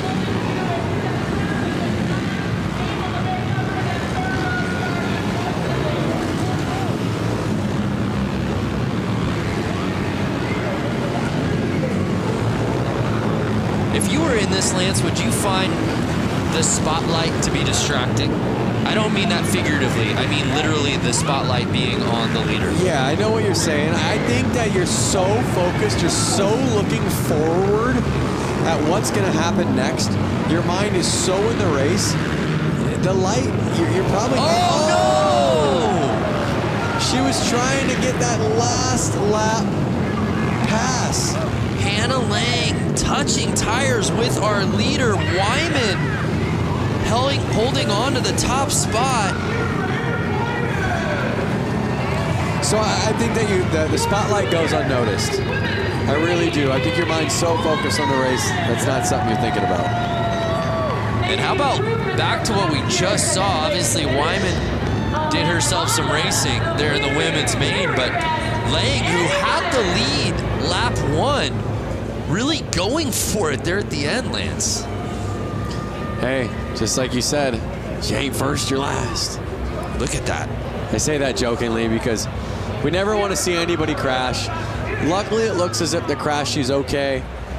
I believe she probably got up after that. It didn't even seem to deter Wyman at all.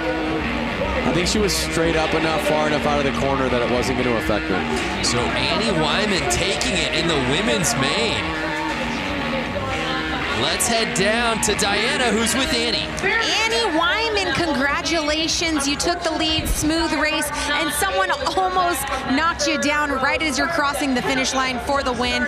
How was tonight for you? Thank you so much. It was a really close race, but I had a lot of fun. It's my first win ever at Flat Out Friday. I wanted to thank my dad for taking me here and all my sponsors for helping me out. First time at Flat Out Friday must be a good luck charm. Congratulations, Wyman taking the win. Yeah, what a performance from Wyman in the women's main.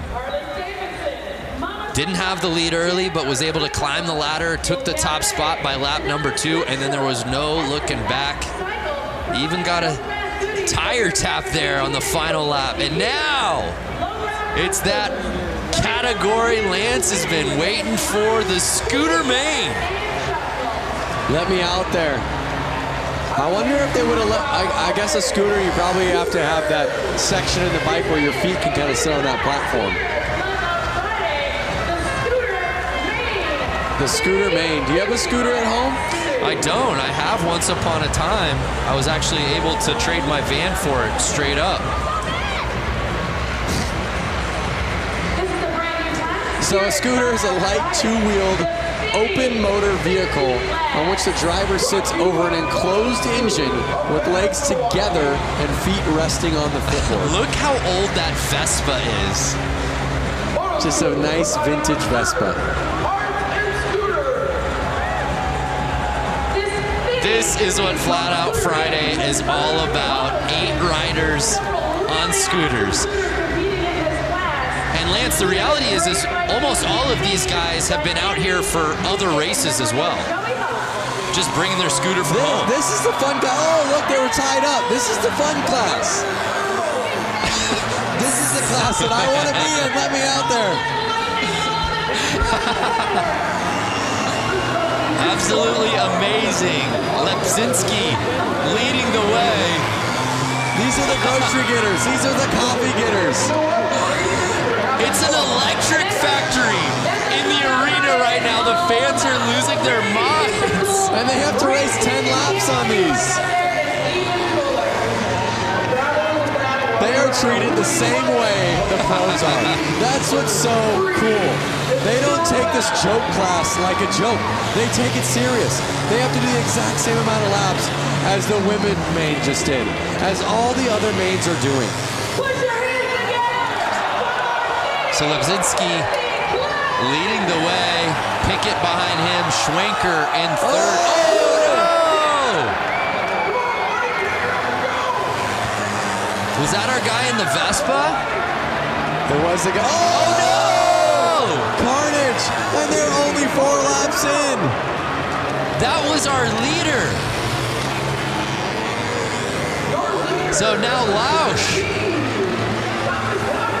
Thomas Lausch is in first place. 5 laps to go. They're halfway through. Are we going to see any more carnage? Are they going to be able to stay up? This is any man's race. Forget about tire traction. Balance is the name of the game in this class, Lance. Well, really what happens is those floorboards on the Vespa hit the ground, which lifts the wheel off the ground and sends them I mean, out look of control. how narrow some of these front tires are. My goodness. Bicycle wheels.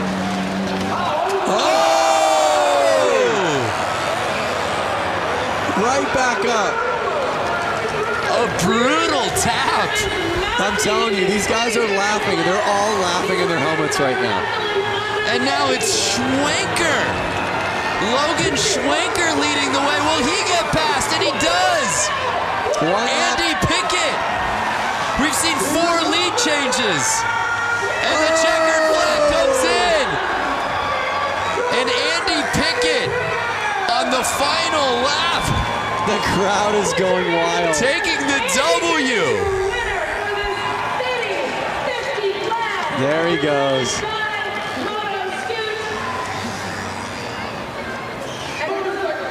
Wow. I've got a grin ear to ear right now. That was amazing. Yeah, I was smiling the whole way. Oh! Tucked front end right there.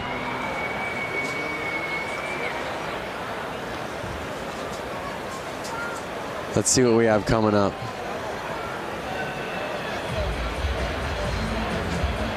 Oh! And just with so little weight between these guys' legs, it's like finding that balance. He's going to feel that on Monday. He's going to feel that tomorrow. A little bunny hopping across the finish line. The results officially coming in. And it was Andy Pickett, our 4th and final lead change, who was able to take the top spot away from Logan Schwenker. What a race, a crowd pleaser. Let's send it down to Diana, who's with Andy. I'm standing with Dante Scavo, who actually got last place. And you know what? I think he had the entire arena laughing and cheering for you. Really, you went down in the corner, you head planted. Thank God for your helmet.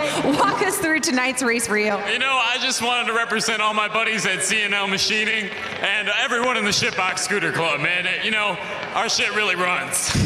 All right, well, give it up for Dante Scavo. He had all y'all entertained for tonight. Thank you so much, Dante. Guys, back up to you. Thanks, Diana. Make this your year to ride. Learn from the experts and get 50% off the Harley-Davidson Riding Academy. There's a new rider course. Use the code right now. We're giving you the code. RIDE50. Limited quantity available. The offer ends 3/3. That's March 3rd. That's just 3 weeks away. Less than 3 weeks. h-d.com/learn to ride for more info. Get 50% off, Lance. Head over to h-d.com/learn to ride. So here we go, the PW50 main. This is where I started out on a little PW50. Mine was pink, like you saw that first one. Was it really? A young Lance. How old of a boy were you? I was 4 years old. Get out of here. And you see that pink model was from like the late 80s, early 90s. And these bikes have not changed for, I would say, 30 plus years. That is just a testament to these bikes. So if you're thinking about getting your kid out there to ride, PW50 is a great bike, and they haven't changed in years, so you can get an old one, get a cheap one, get your kid out there on 2 wheels, and it's really something awesome for the family to do. Yeah, no doubt. There's a look at our field of 11 riders. We don't have ages on these kids, but they've obviously gotten the bug. I'm gonna guess between 4 and 8. Wow. I'm gonna say 4 and 6, actually. That's just amazing that a 4-year-old Lance Corey was out here. And they're off! And it's the 38 Braxton Jacobson. And look at their setups. It's just like the adults. They have the carpet on the boot. They have little mini boots, mini helmets, mini chest protectors. They are kitted. And Braxton says, "Excuse me, field, I came here to do a little racing." Just getting his lap on. And Lance, he is riding at another speed out here tonight. He is riding at another speed. He's looking a little big on the bike, so I'm gonna guess he's a little bit older. But once again, he fits that bike. He's out there racing, and he's having a blast. Perfect form. And the checkered flags are out. And was there any doubt? Braxton Jacobson with a wave to the crowd. What a pro here in the PW50s.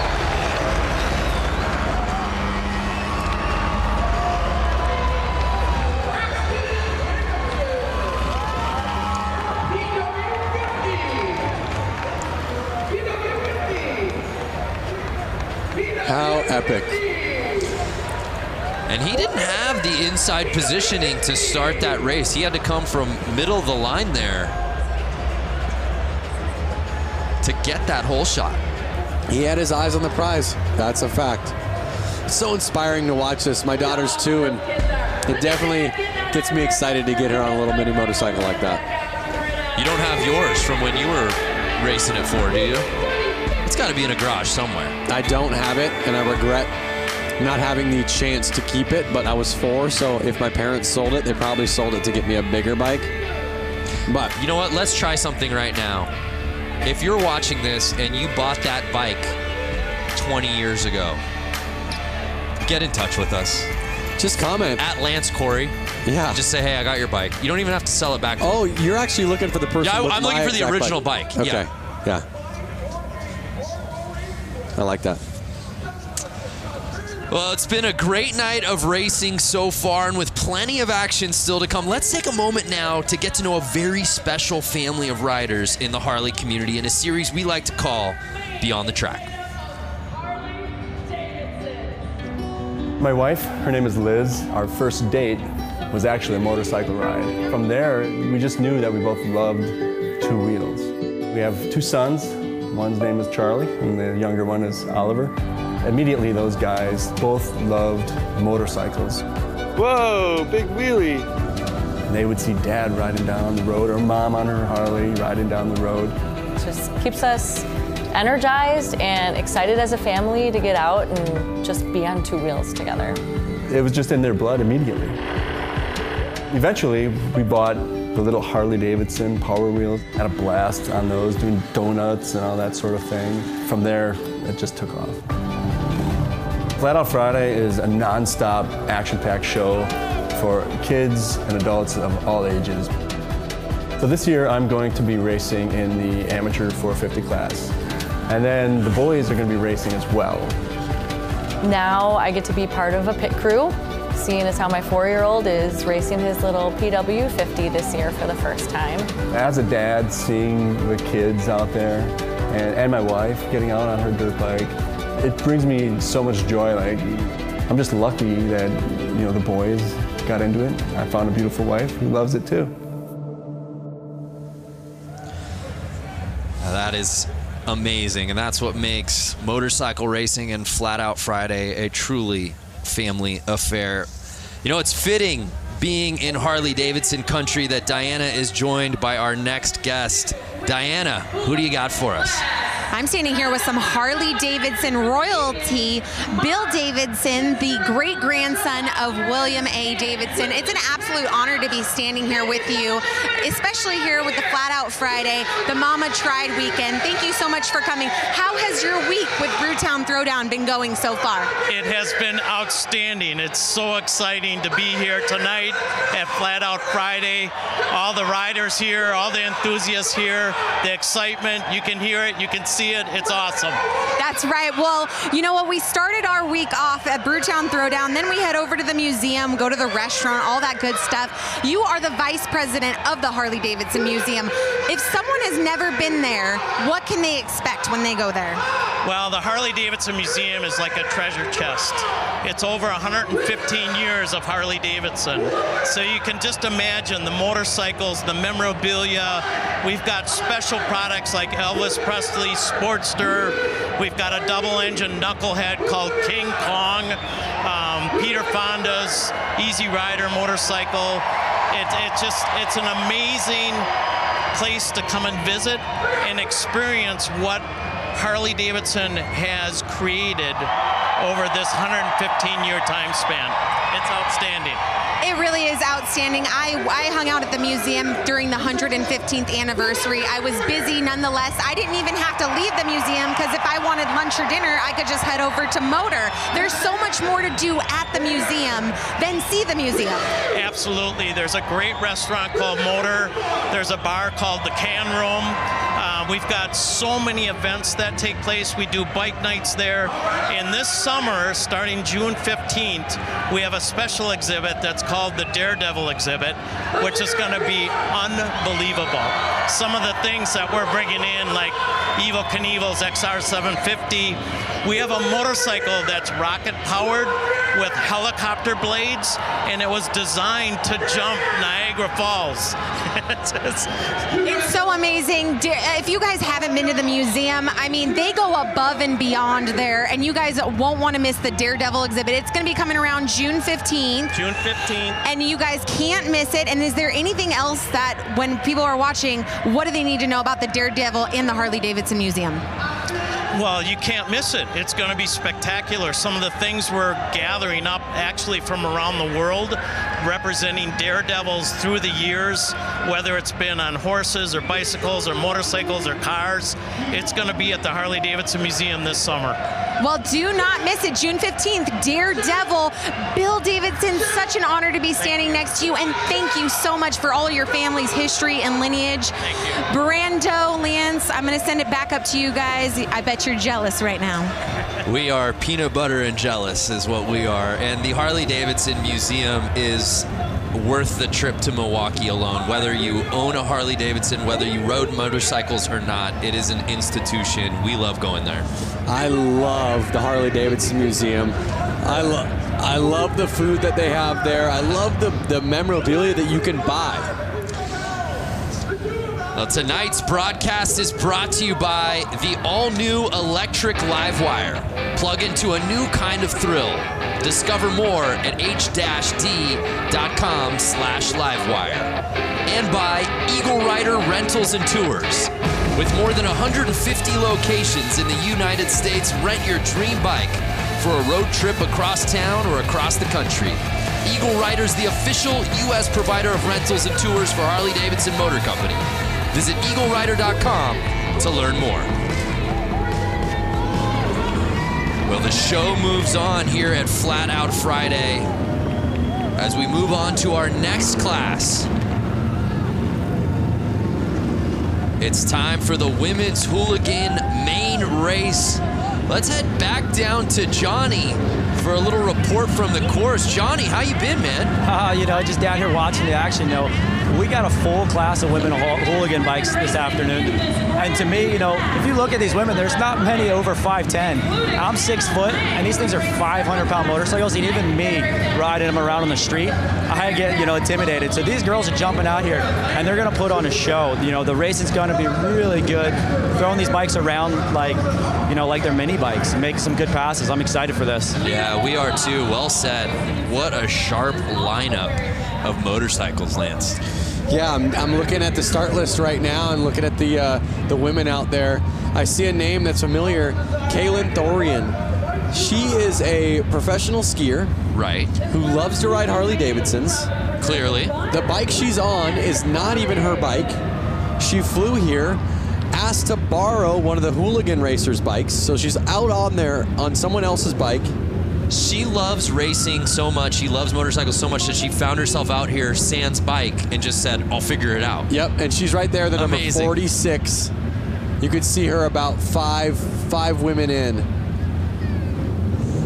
Four women in. Keep an eye on her. Also in this lineup, Hannah Lang, who went down on the final lap in her previous race. 2 down so far. Never a good thing to see on the first lap. They're running a red flag. Usually means pull over. Let's get this cleaned up. Everyone, let's restart this race. Yeah, that's a tough start. It's never a good thing to see people go down on the first corner. And we've been saying it, though. You get your laps in early, and then it's just so much of sit around and wait, and you finally get to that point. And it's such a buzzkill right out of the gate to go down. Oh, man. The adrenaline. Ooh. I'm worried. Was that Kaylin? I think that was Kaylin. Was yeah, that was 46 Kaylin who I was talking about. Yeah. And you also see... And look at her. Look at how tough she is. She's not scared. She wants to get back out there, but they need to get the bike straightened up. Right. She is tough.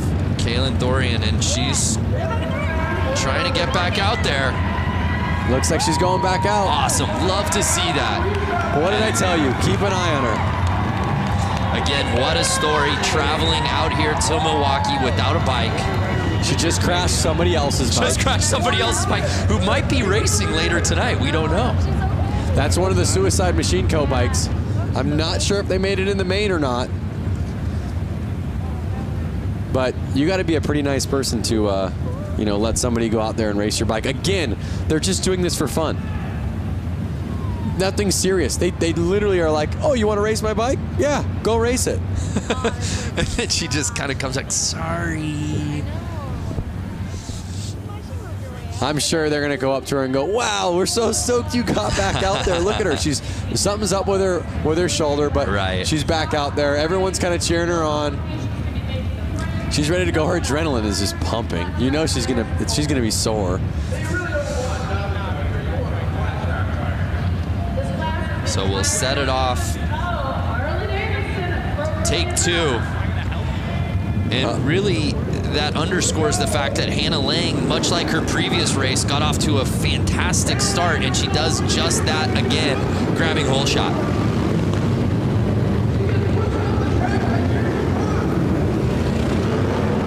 Hannah Lang looks to have qualified first, and now she's in the lead. We'll see if she can keep that fastest lap time in the front of the track. So she's holding on to the top spot, but she's on the outside. Oh! And she pushes off. That was Lassen. That was Lassen, who was right behind her. Kristen Lassen was pushing hard, but pushed a little too hard.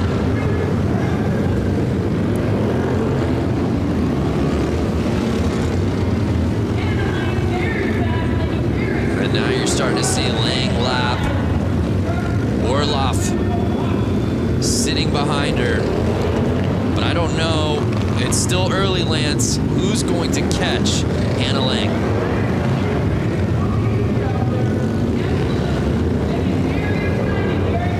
They're a minute in the race. You can already see Lang's got a 5-second lead on Orloff. Leah Orloff sitting in that second position, but she's got so much ground to cover, and Hannah Lang just seems to be getting faster as this final moves on. Every lap, your confidence kind of boosts and boosts and boosts. You're getting more comfortable. You feel the track more and more. You understand the track more and more. As long as you can keep your excitement level down, you can usually hold on to that win.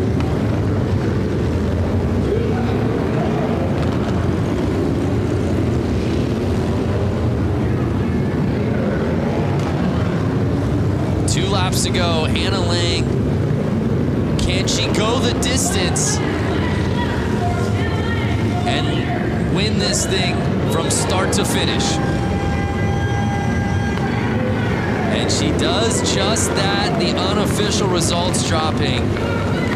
And the thing that really stood out to me, Lance, was just how comfortable she's looked on this course, and she's probably ridden more than anybody out here on this lineup as she was part of that women's main just a couple of races ago. I actually believe I ran into Hannah Lang in the pits, and there was a couple other racers kind of pointing her out, saying, keep an eye on her. She's going to be the one with the win tonight. So I think the whole kind of pit knew it, the whole crew knew it, and she pulled it off. Well, Hannah looked so good in the women's main, but wasn't able to take the top spot. That changed here in the women's hooligan as she takes it. Again, got to give that street cred out to Kaylin for pulling back out there on the track after slamming down on that concrete. Yeah, so our results officially in the books here in women's hooligan. Hannah Lang fending off Leah Orloff and Mallory Lee to take the top spot. And of course, Kaylin Thorian just outside of that top 3 spot, settling for 4th. Let's head down to Diana, who's with Hannah. Standing next to the winner of not only this race here at Flat Out Friday, but at the 115th anniversary, she also won the Flat Out race. She's built this bike. Not only this, she dominates on the course. Hannah Lang, what makes you so superior to other women on the course? I guess I do come from a very good dirt track background, and I have a great team at Westman Harley that builds great bikes, and they helped me build this one for this year. Well, she's taking home another win. Guys, we're going to send it back up to you. Hannah Lang taking the win here tonight. Yeah, Diana reminding us of just how good she was at the 115th. Yep. Late last year. Confidence is key. So we turn our attention now to the next class. It's time for the amateur main.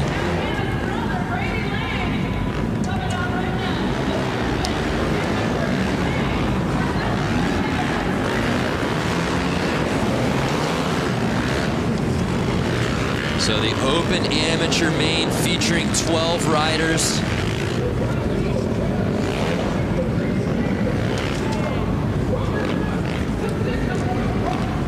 Headlined by some familiar names, including Matt Schmidt. I see number 90 of Brady Lang. I'm wondering if that's a relative. Oh yeah, of Hannah, possibly. A family of racers. Our boy Brewski, back in the mix. Ezra Brewski. I saw Cody Funk earlier racing. See him out there again.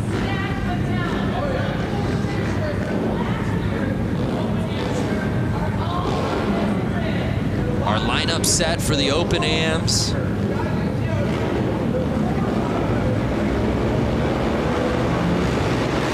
Chaz Maimon Jr. on the inside. Can he grab the lead early? He does just that. Hugging the inside so he doesn't get past, staying on the gas.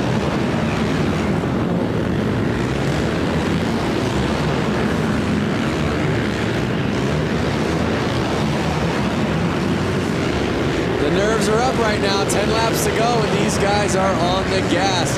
They are wheel to wheel right now. Lang is on Chaz Maimon's heels. Can he catch him? And you see him, Lance, trying to get that inside, but Maimon not giving him any room. They are not letting off. They want to pass. It's such a tight track. It's so hard to pass, but we've seen it happen. It might happen. 6 laps to go. Look at how fast this race is going. And Maimon just continues to be relentless with holding on the inside. Lang's doing everything he can to push through.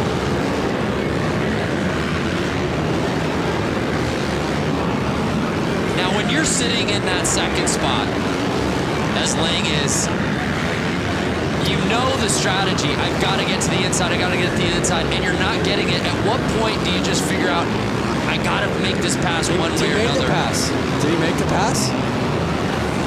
Oh, man down, rider down. He's in the lead. He made the pass. Lang made the pass. You're right. Lang is on top. Must have happened without unofficial results, and he does it. Was that the final lap that he did it? I think those results are a little off. I believe Lang pulled it. Lang is on the 90 plate. Yep. And so he sure looks like he did. Lang wins the women's class. Lang wins the open amateur class. So what you're saying is when you register for these races, you should write last name Lang. What I'm saying is the Langs trained together. The Lang train. Yep, and they knew exactly what to do. There's the pass right there. Whoa. We said it. All race long, Lang was just looking for that opening. Do not give him the slightest daylight because he was going to take advantage of it. Flagger, almost down for the count.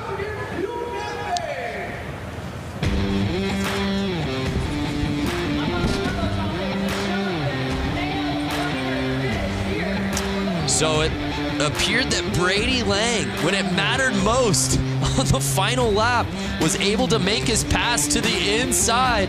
Let's send it down to Diana. Here with Brady Lang, the winner of tonight's Flat Out Friday, but he also won at the 115th anniversary. Now here he won, making a clean pass on Maimon. Walk us through what happened. Well, he was leading, I was working on him, and he screwed up and I took advantage of it. Taking advantage of it. And I know for those of you watching on Facebook Live right now, you can't hear the crowd, but you know what? That one got him good. Is there anyone that you would like to thank and also congratulate your sister, both you guys winning here tonight? Yeah, I'd definitely like to thank Southeast Sales, West Bend Harley, Spectral Oils, Bell Helmets, Trier Distributing, Moose Racing, Promotion, and that's all I can think of for now. All right, congratulations. Another Lang on the podium. Brando Lance, back to you. Brady Lang is an absolute gamer. Diana, next time you ask the winner, I want to know like what they had for breakfast and lunch. Were they so nervous that they could barely eat, or did they load up? Yeah, what was the meal of choice today? Were you a guy? You obviously competed at the highest level at X Games, winning gold. How about nerves? How much did that play for you on race day and contest Nerves day? were huge, and I always tried to eat a super bland meal.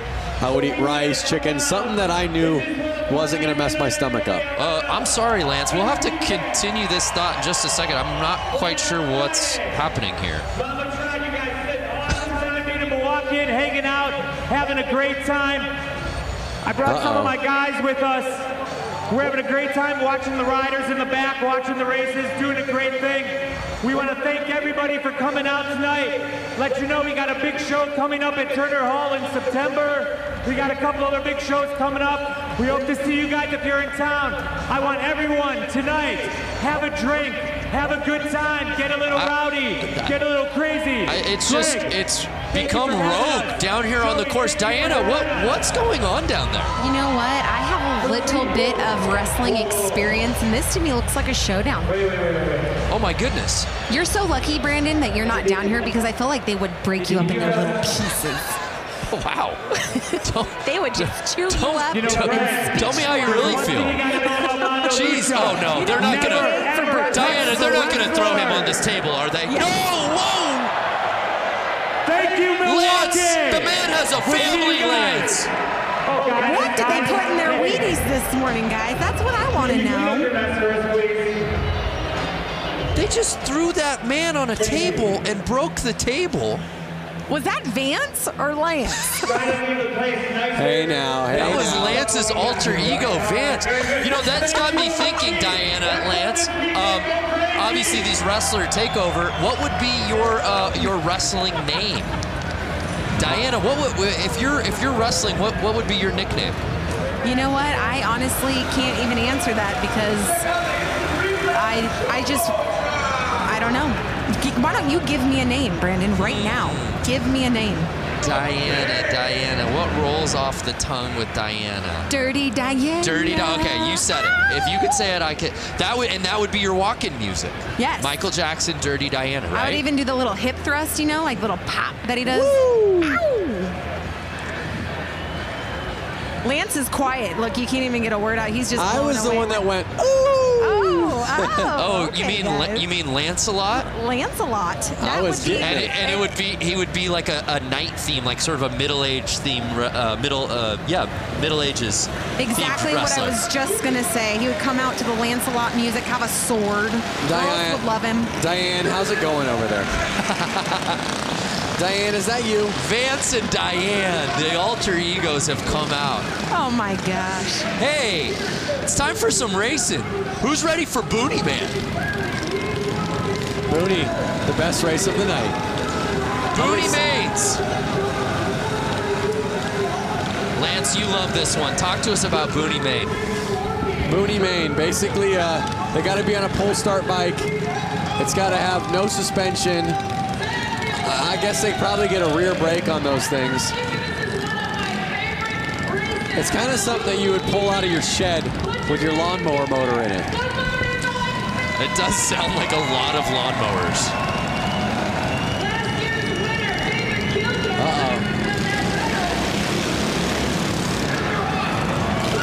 Oh, JJ Flaherty out in the lead with his white leathers.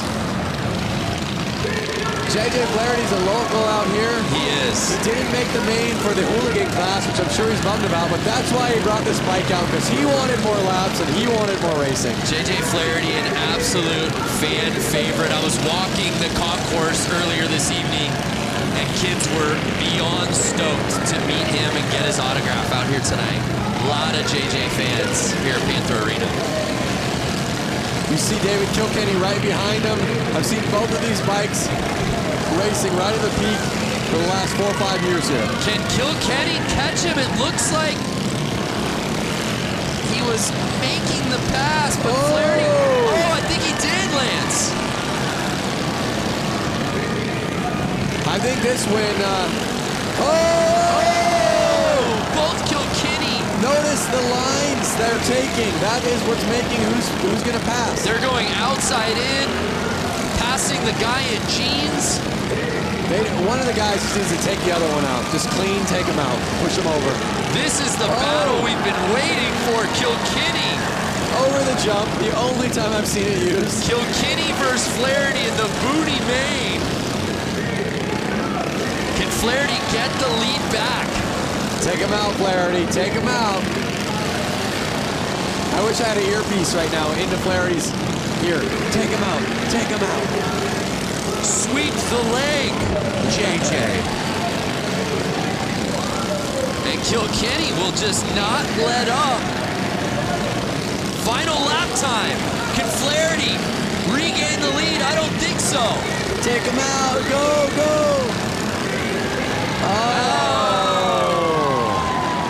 And Kilkenny wheeling his way into first place. That was a fun one. And look at that. They're both hyped. Bumping each other up. It's all good fun and games. I mean, this race tonight, all these races is almost like no different than meeting your friend at the park for a Friday evening basketball game. It's more just about getting out there and having fun. That they did. Ooh, rubbing is racing. The Booney Mane. Be nice if we got a little Gucci Mane maybe playing in arena during that race. For the Booney Mane? For the Booney Mane. Killing me. You're killing me. How about Flaherty? Looked unstoppable in that thing.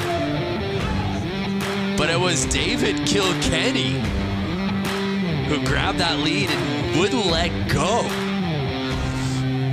David Kilkenny winning Booney Mane. Let's head down to Diana, who's with David. David Kilkenny dominating out here. David, you were working in and out with JJ Flaherty. Walk us through why you're so dominant over him. I don't know. I think we just ride together a lot, and I don't know. We both like to have fun on these silly little bikes. Well, why didn't you just punt him off in the corner? I don't know. I mean, I was just playing with JJ. We just kind of play back and forth, and whoever wins, wins. Well, congratulations. No stranger here to the podium. David Kilkenny taking the win here for the Booney Bike. Whoever wins, wins. Isn't that the spirit of Flat Out Friday? I mean, that's the slogan right there. You're winning if you're out there. Whoever wins, wins. Shrug the shoulders. Exactly.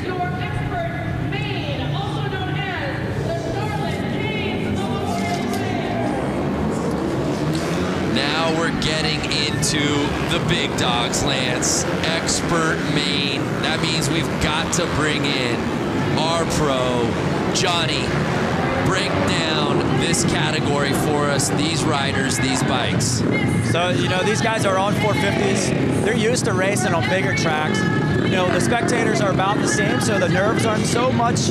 It's just a tight track that's really going to amp these guys up. You know, all day long they've been watching the track, you know, really seeing if the track is changing. Because these guys, unlike those guys, you know, just said on the boonies, hey, whoever wins, wins. It's not these guys. They're wanting to take home this win. Even though they're not the big show here tonight, because the hooligans kind of take over, these guys want to win. They have bragging rights because this is all season for them, and they want to go into the season saying, hey, I won Flat Out Friday. I bumped the guy out of the way. You know, it's going to get aggressive. These guys are going to put on a good show. You know, and it's going to be a quick race. It's going to show some cool racecraft out of these guys on this racetrack. Yeah, that's a really good point from Johnny. It is a really nice teaser for the season for a lot of these guys. On top of bragging rights, there's something about getting this win here tonight. And just to add this to your resume as another win, sure. it always helps your resume to have one more win on it. And they're off. It was the 65 who got the lead, and oh my, the 20 plate. Doing a little bouncing and taking over the top spot. One of Harley-Davidson's themselves. Jared Vanderkoop.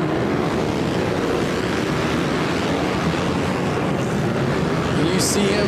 They're already getting into lap traffic. This is going to get gnarly. This is absolute mayhem here in the Expert Maine.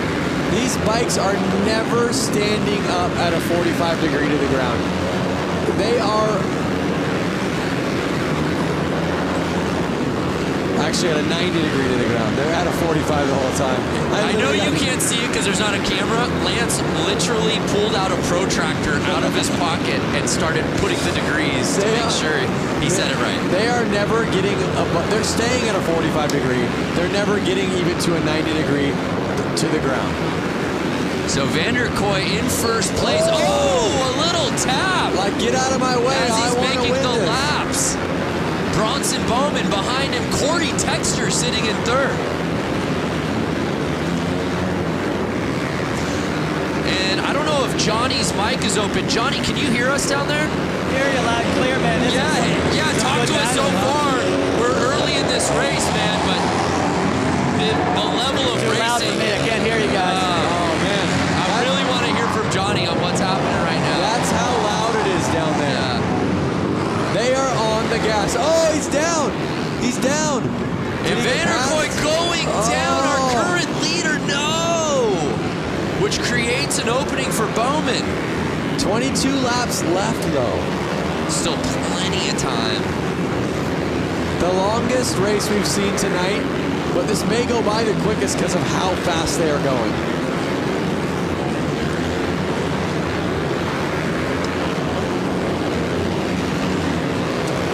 So it's Bowman still in first place, Corey Texter behind him.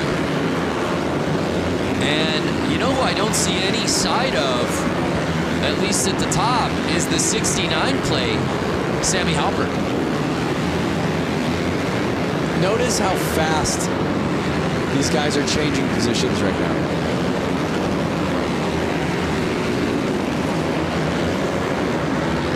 Jared's already back to third place. He's 4 seconds off the leader. Can he reel him back in? And Bowman is just full throttle on this track here tonight. And again, the mentality shifts, right? It was the boonies right before this. Guys just having fun, screwing around. Whoever wins, wins. And the entire vibe has changed. And now I'm on the edge of my seat. Yeah, literally, you are. So Bowman holding off Texter. I'm trying to just pay attention to who's staying in the lead right now.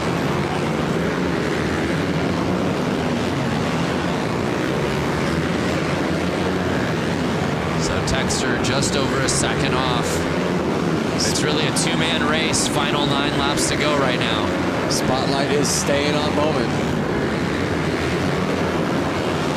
But again, credit to Vanderkoy for getting all the way back in. Now he's sitting in third. 8 laps to go. 7 laps to go. You're right, though. In the blink of an eye, we went 25 down to 6 laps. Yep. That 1/16th track will do that to you.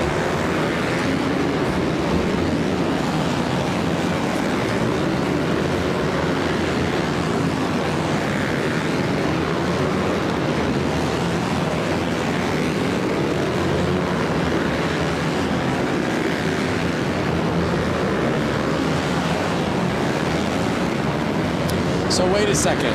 I just had a realization. 1/16th track, right? Yes, sir. So if they're riding 25 laps, they're riding right about a mile and a half. Crazy. In 4 minutes. Just think about how fast that is. That gives you a perception idea of when you go run a mile on your feet. They're riding about a mile and a half in 4 minutes. 4 minutes and 37 seconds. I was told there would be no math. And with that, expert main in the books. And it was Bowman who was able to hold off Corey Texter and the rest of this field. And as Johnny said, bragging rights heading into the season. Johnny, can you hear us? Now let's calm down a little bit. Yeah, that was some man. Talk to us. racing there. Talk to us about what went down.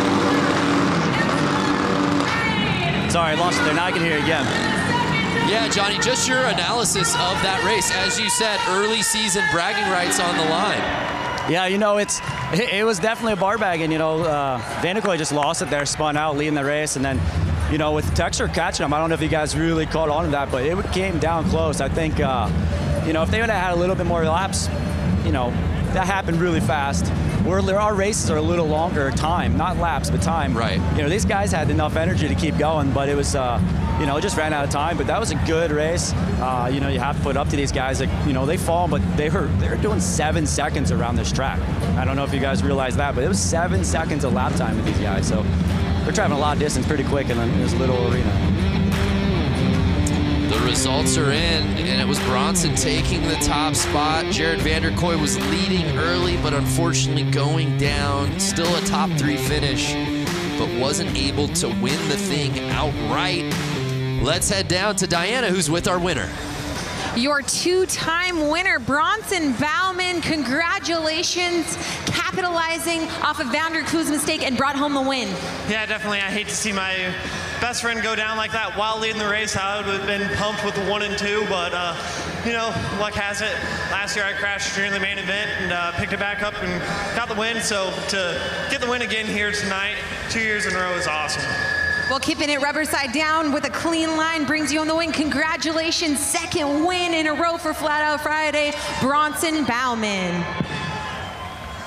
Congratulations to Bronson. That was some racing, no doubt about it. That was epic, but as you heard him say how stoked or how bummed he was for his friend, he said he would have been cool with 1-2. Right. So they kind of all have that mentality out there. And the lights are down, which can only mean one thing. It's time for some hooligans.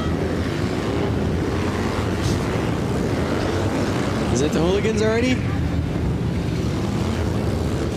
This should be the open hooligan main. Wow.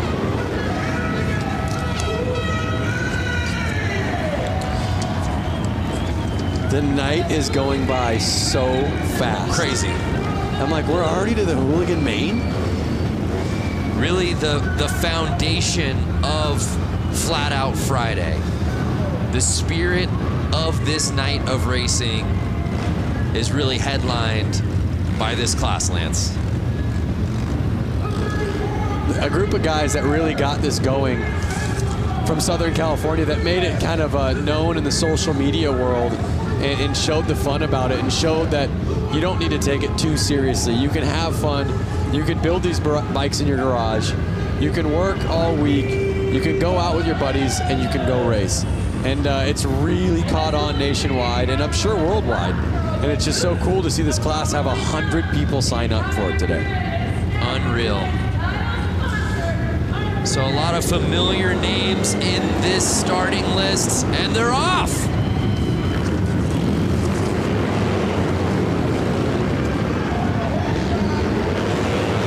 You see the 100 and Nick Mattia out in the lead right now, holding on.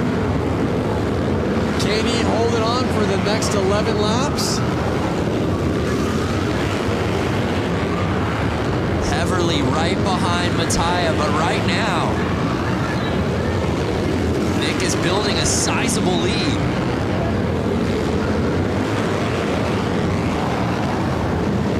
And now Mishler passing Heverly, for right behind Mattia. Can Danny Mishler bring it and try to find an opening?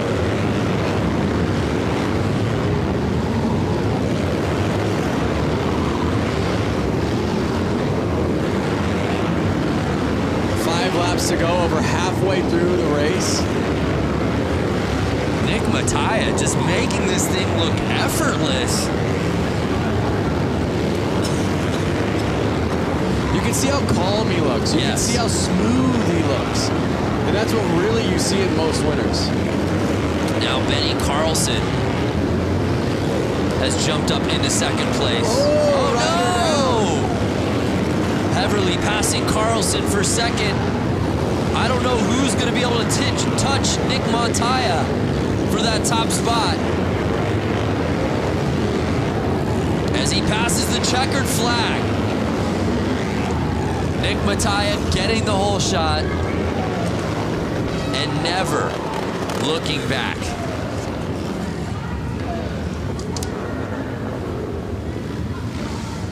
Heverly taking second and Mishler rounding out our top three.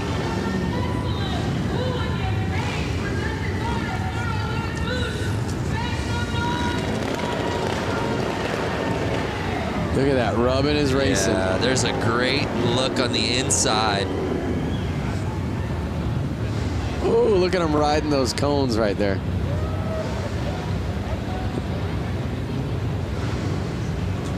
But Nick Mattia. Is this the crash? Look at that. Yeah. See what it is? The side of the motorcycle touches the ground, which lifts the rear wheel off the ground, losing all traction. Bike goes sliding. So Nick Mattia taking the win, heavily contested though. It was really a battle for second place between Carlson, Mishler, and eventually Heverly, who ends up taking that spot. But it was Nick Mattia winning the Hooligan Main. Let's head down to Diana, who's with Nick. Standing with the winner, Nick Mattia, congratulations, taking the whole shot and running a clean, solid race to the finish. Yeah, thanks to my dad and everybody that helps me so much. I got a rocket start and was able to get out front and just kind of put in some consistent laps. You were just telling me that you pretty much came here and reclaimed the Mattia name. I'm not going to say that there's a ton of weight on my shoulders, but I felt like I needed to do something after my brother's crash last year, riding Charlotte's bike with 2 laps to go. And I'm happy to bring home the win, especially for him.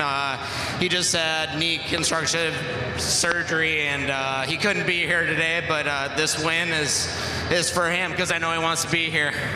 Well, a huge win. Congratulations to Nick Mattia and the entire Mattia family. Brando Lance, up to you. Yeah, thank you, Diana.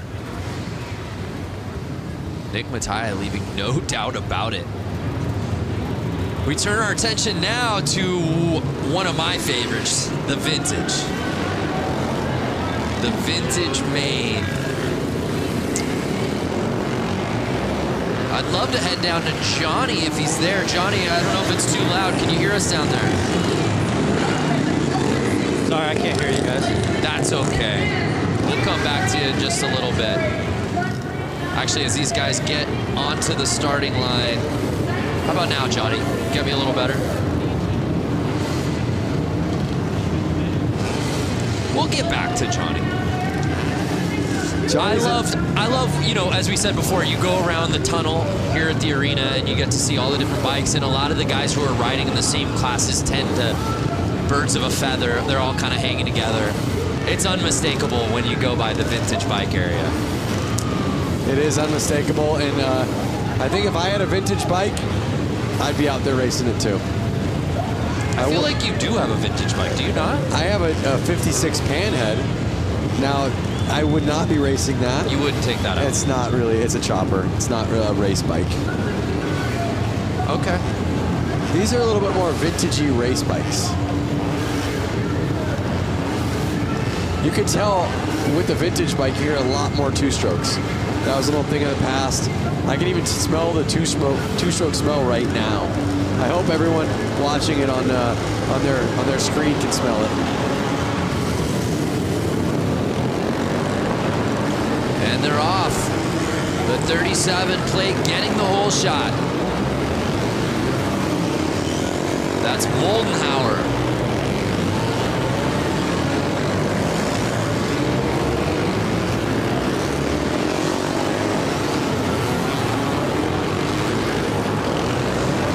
Really neat, Lance, was watching this class out during the Harley-Davidson. Oh, look at that. Oh! Couple bikes down. I'm not sure if they've broken down on them. They're just not able to finish the race because of how old the bikes are. To finish that thought, the Harley-Davidson 115th anniversary races when we did the beach race. Yep. And seeing a lot of these vintage bikes out racing on the sand. That was incredible.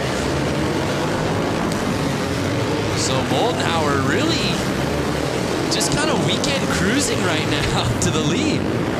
Yeah, it doesn't look like anybody. Oh! Doesn't look like anybody's pushing too hard. I think those vintage bikes might be dropping some oil on the track, which is making all these riders go down.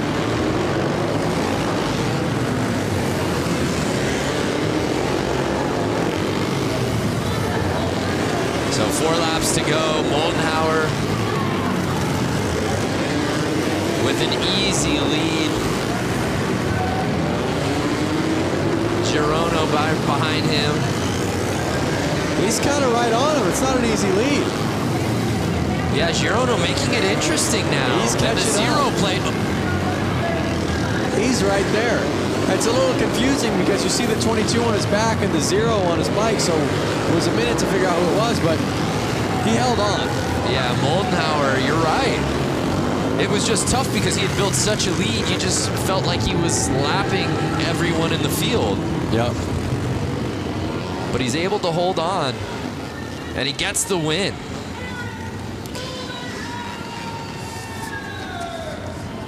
Next up's my favorite class. Name, Goofball. Yeah, I can't wait for that one. Same name that I call you. Yeah. Goofball. That'd be my wrestling name, I think. The Goofball. So congratulations to Moldenhauer, who grabbed that hole shot and then clinged to the lead. He said, "You shall not pass."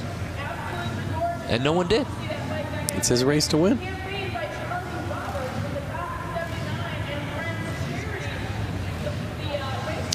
So the final results officially in. Let's take one more look at the standings from the Vintage Main. It was Eric Moldenhauer. Tony Girono, though, made it interesting. You look at those times, a lot closer than I guess I was giving Tony credit for throughout that race. But let's head down to Diana, who's with Eric. Standing with the winner, Eric Moldenhauer. Now, Eric and I were just talking in it. This is a pretty special moment for him because he came to Flat Out Friday about 6 years ago, the first ever Flat Out Friday, and it motivated you to come out here and race. Talk to us about it. Well, the first time I watched this, I was sitting right over there, and I thought I can do that. So here I am. That's a pretty special story, and you're sending the message to anyone in the stands tonight. Any of you guys watching through the world on Facebook Live right now, you too can come here and you can win a race. Motivated, how was that race for you? It was the best race I've ever had, so that was amazing.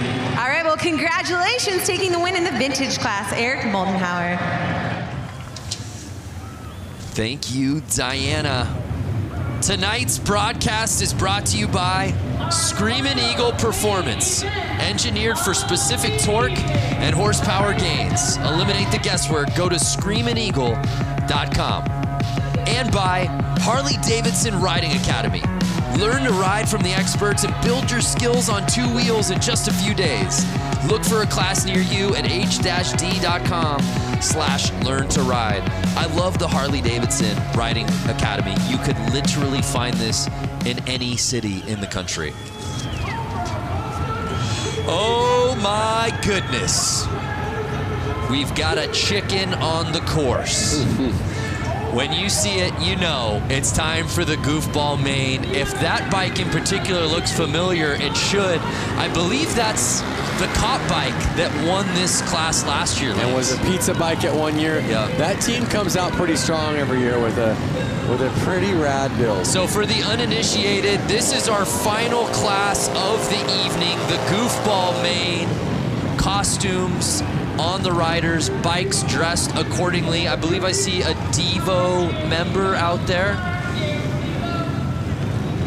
What would you call that with the red cap on him? Yeah, that's Devo. What's Devo? You don't know Devo? No. Please explain to me and the viewers that don't know. Do do do do do. You know the band that sings that song? Yeah. Whip It Good? Yeah. Yeah. That's what they wore. That's the costume. Oh, okay. Yeah. I didn't know that.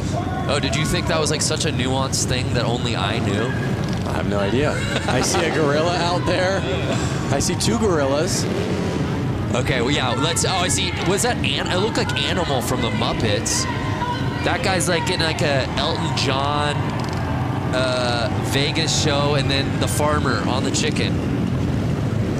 And how about the back line? I feel like I see an Abominable Snowman. And they're off. Whoa! Oh! And it's the boa. The Vegas boa. Yeah, baby. Zastro. Look at him popping wheelies every lap. He thinks he's got it. Well, he's got 14 laps to go, so he better keep it safe. Dude, I'm getting a very 70s Elton John look to Zastro, who's in our lead.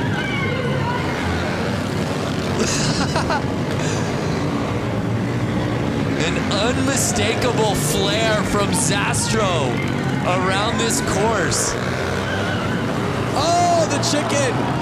The chicken hit the ground. The farmer could not control his chicken. What's the 3-wheeler doing? Chicken's down. Elvis is running it. Who's going to catch the boas? as he's making his laps. Nine laps to go. I'm kind of hoping he makes somewhat of a mistake so somebody catches up to him. I just hope that he does win it so we can ask Diana during the winner's interview what exactly he's going for on this look. I want that lawnmower. Hey, Diana, can you hear us? I can hear you. I think what I am going to be asking him is just, was Elton his inspiration? I think he's going to say yes. But you know what? I really do have to give a shout out to the guy who's in the red jumpsuit, the number 77, John Dunbar. He actually works for Harley-Davidson, and he has this little boonie bike that he basically contrapted together. It almost looks like it has a sidecar. But guys, that's actually the engine. Oh, so no way! Both of his hand grips are his throttle, and I just got to give a shout out because he's one of my bosses at Harley-Davidson. So hey, pal, good job out there. Hey, pander when you can, Diana. No shame in the game. Oh, I did not realize that's actually not a sidecar, but the motor itself. That's amazing. I think he legit has 2 motors on it. 2 engines on it, I should say.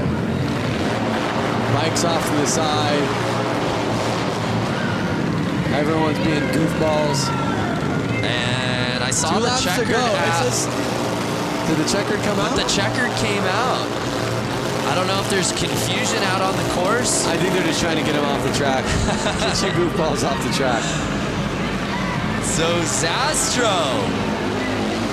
Uh-oh. Joe is freaking at Goodland. He's letting it go. The farmer. Hey, if you can't burn out in the goofball class, when can you, Lance? He's trying to shut his bike off. Stop, stop. And you see the police lights shining through the kit. What came first, the chicken or the hen? I think the chicken. And they're not getting off the track. No, they're not. Can you blame them? I want to see a wheelie for an entire lap. It can happen. It can happen. So that was awesome. Let's relive that first lap. Look at that save, though. And let's not forget, he being the farmer and the chicken, the farmer in the Dell, won this race last year as a police officer. But it was Zastro in what I believe to be 70s Elton John garb taking the win.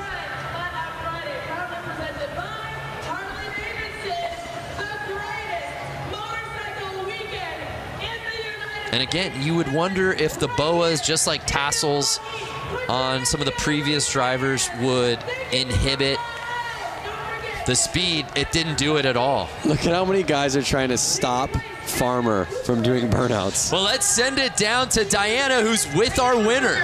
You know, this whole time you guys have been calling him by his name, but it's actually wrong. It's Elton Ron, and Elton here has taken the win. This was a great class, and I just love that we have Elton in the flesh. Thank you. I'm just glad Harley brought me back after 16 years. After 16 years. You haven't been here for after 16 years? No, Harley just brought me back after 16 years. I'm really appreciating it. Well, Elton Ron appreciates Harley-Davidson after 16 years bringing him back. We love Harley-Davidson putting on a great event here. You just put on a whole show for the entire stadium. Thank you, sir.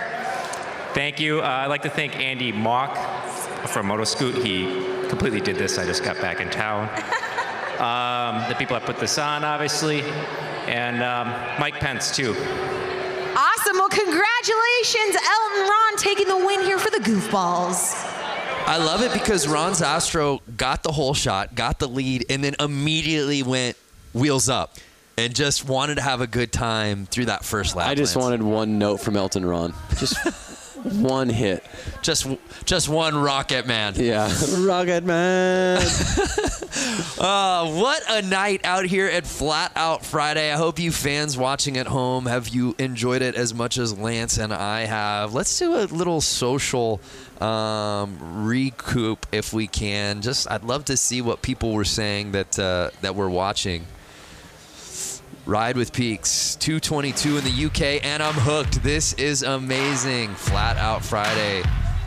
please put my tweet on the Jumbotron. I love racing. That's all I ever wanted. Well, Cold Cucumber. I don't know if it got on the Tron, but you got on the screen on the big show, baby.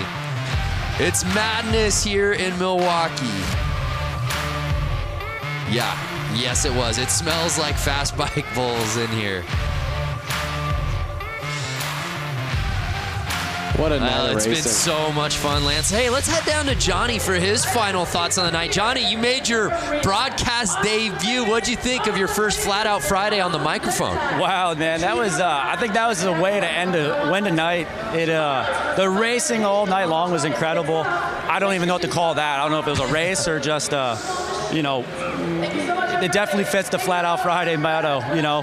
And then this isn't even the end of the weekend, you know. All these guys here tonight watching and hanging out, there's still bike shows and all this other stuff going on. So, man, for this event, to come here to see the racing, let alone like having pros and the hooligans, having 100 hooligans split in between 3 classes, you know, now this event is just taking that racing to a whole different level in the wintertime when it's 10 degrees outside. This was an amazing event.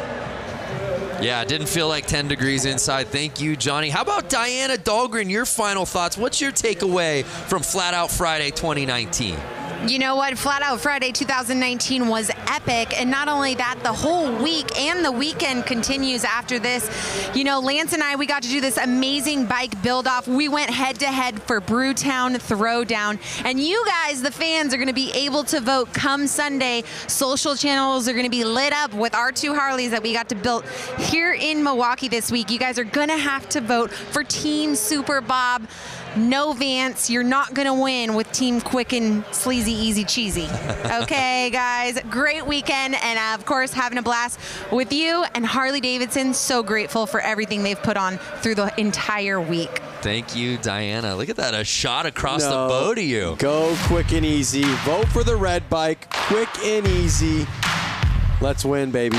So Lance, Corey, it was an amazing night. So many different classes. What stood out to you here on Flat Out Friday? I mean, being a dad myself, what stood out to me was honestly seeing the kids on the bicycles and seeing the kids on the PW50s. And again, they got to race and ride on the same track some of the leading class pros are racing on tonight. What an evening. So much good stuff. Our thanks to our friends at Harley-Davidson. For Diana Dahlgren, Johnny Lewis, Lance Corey, I'm Brandon Graham saying thank you so much for watching Flat Out Friday here from Milwaukee, Wisconsin.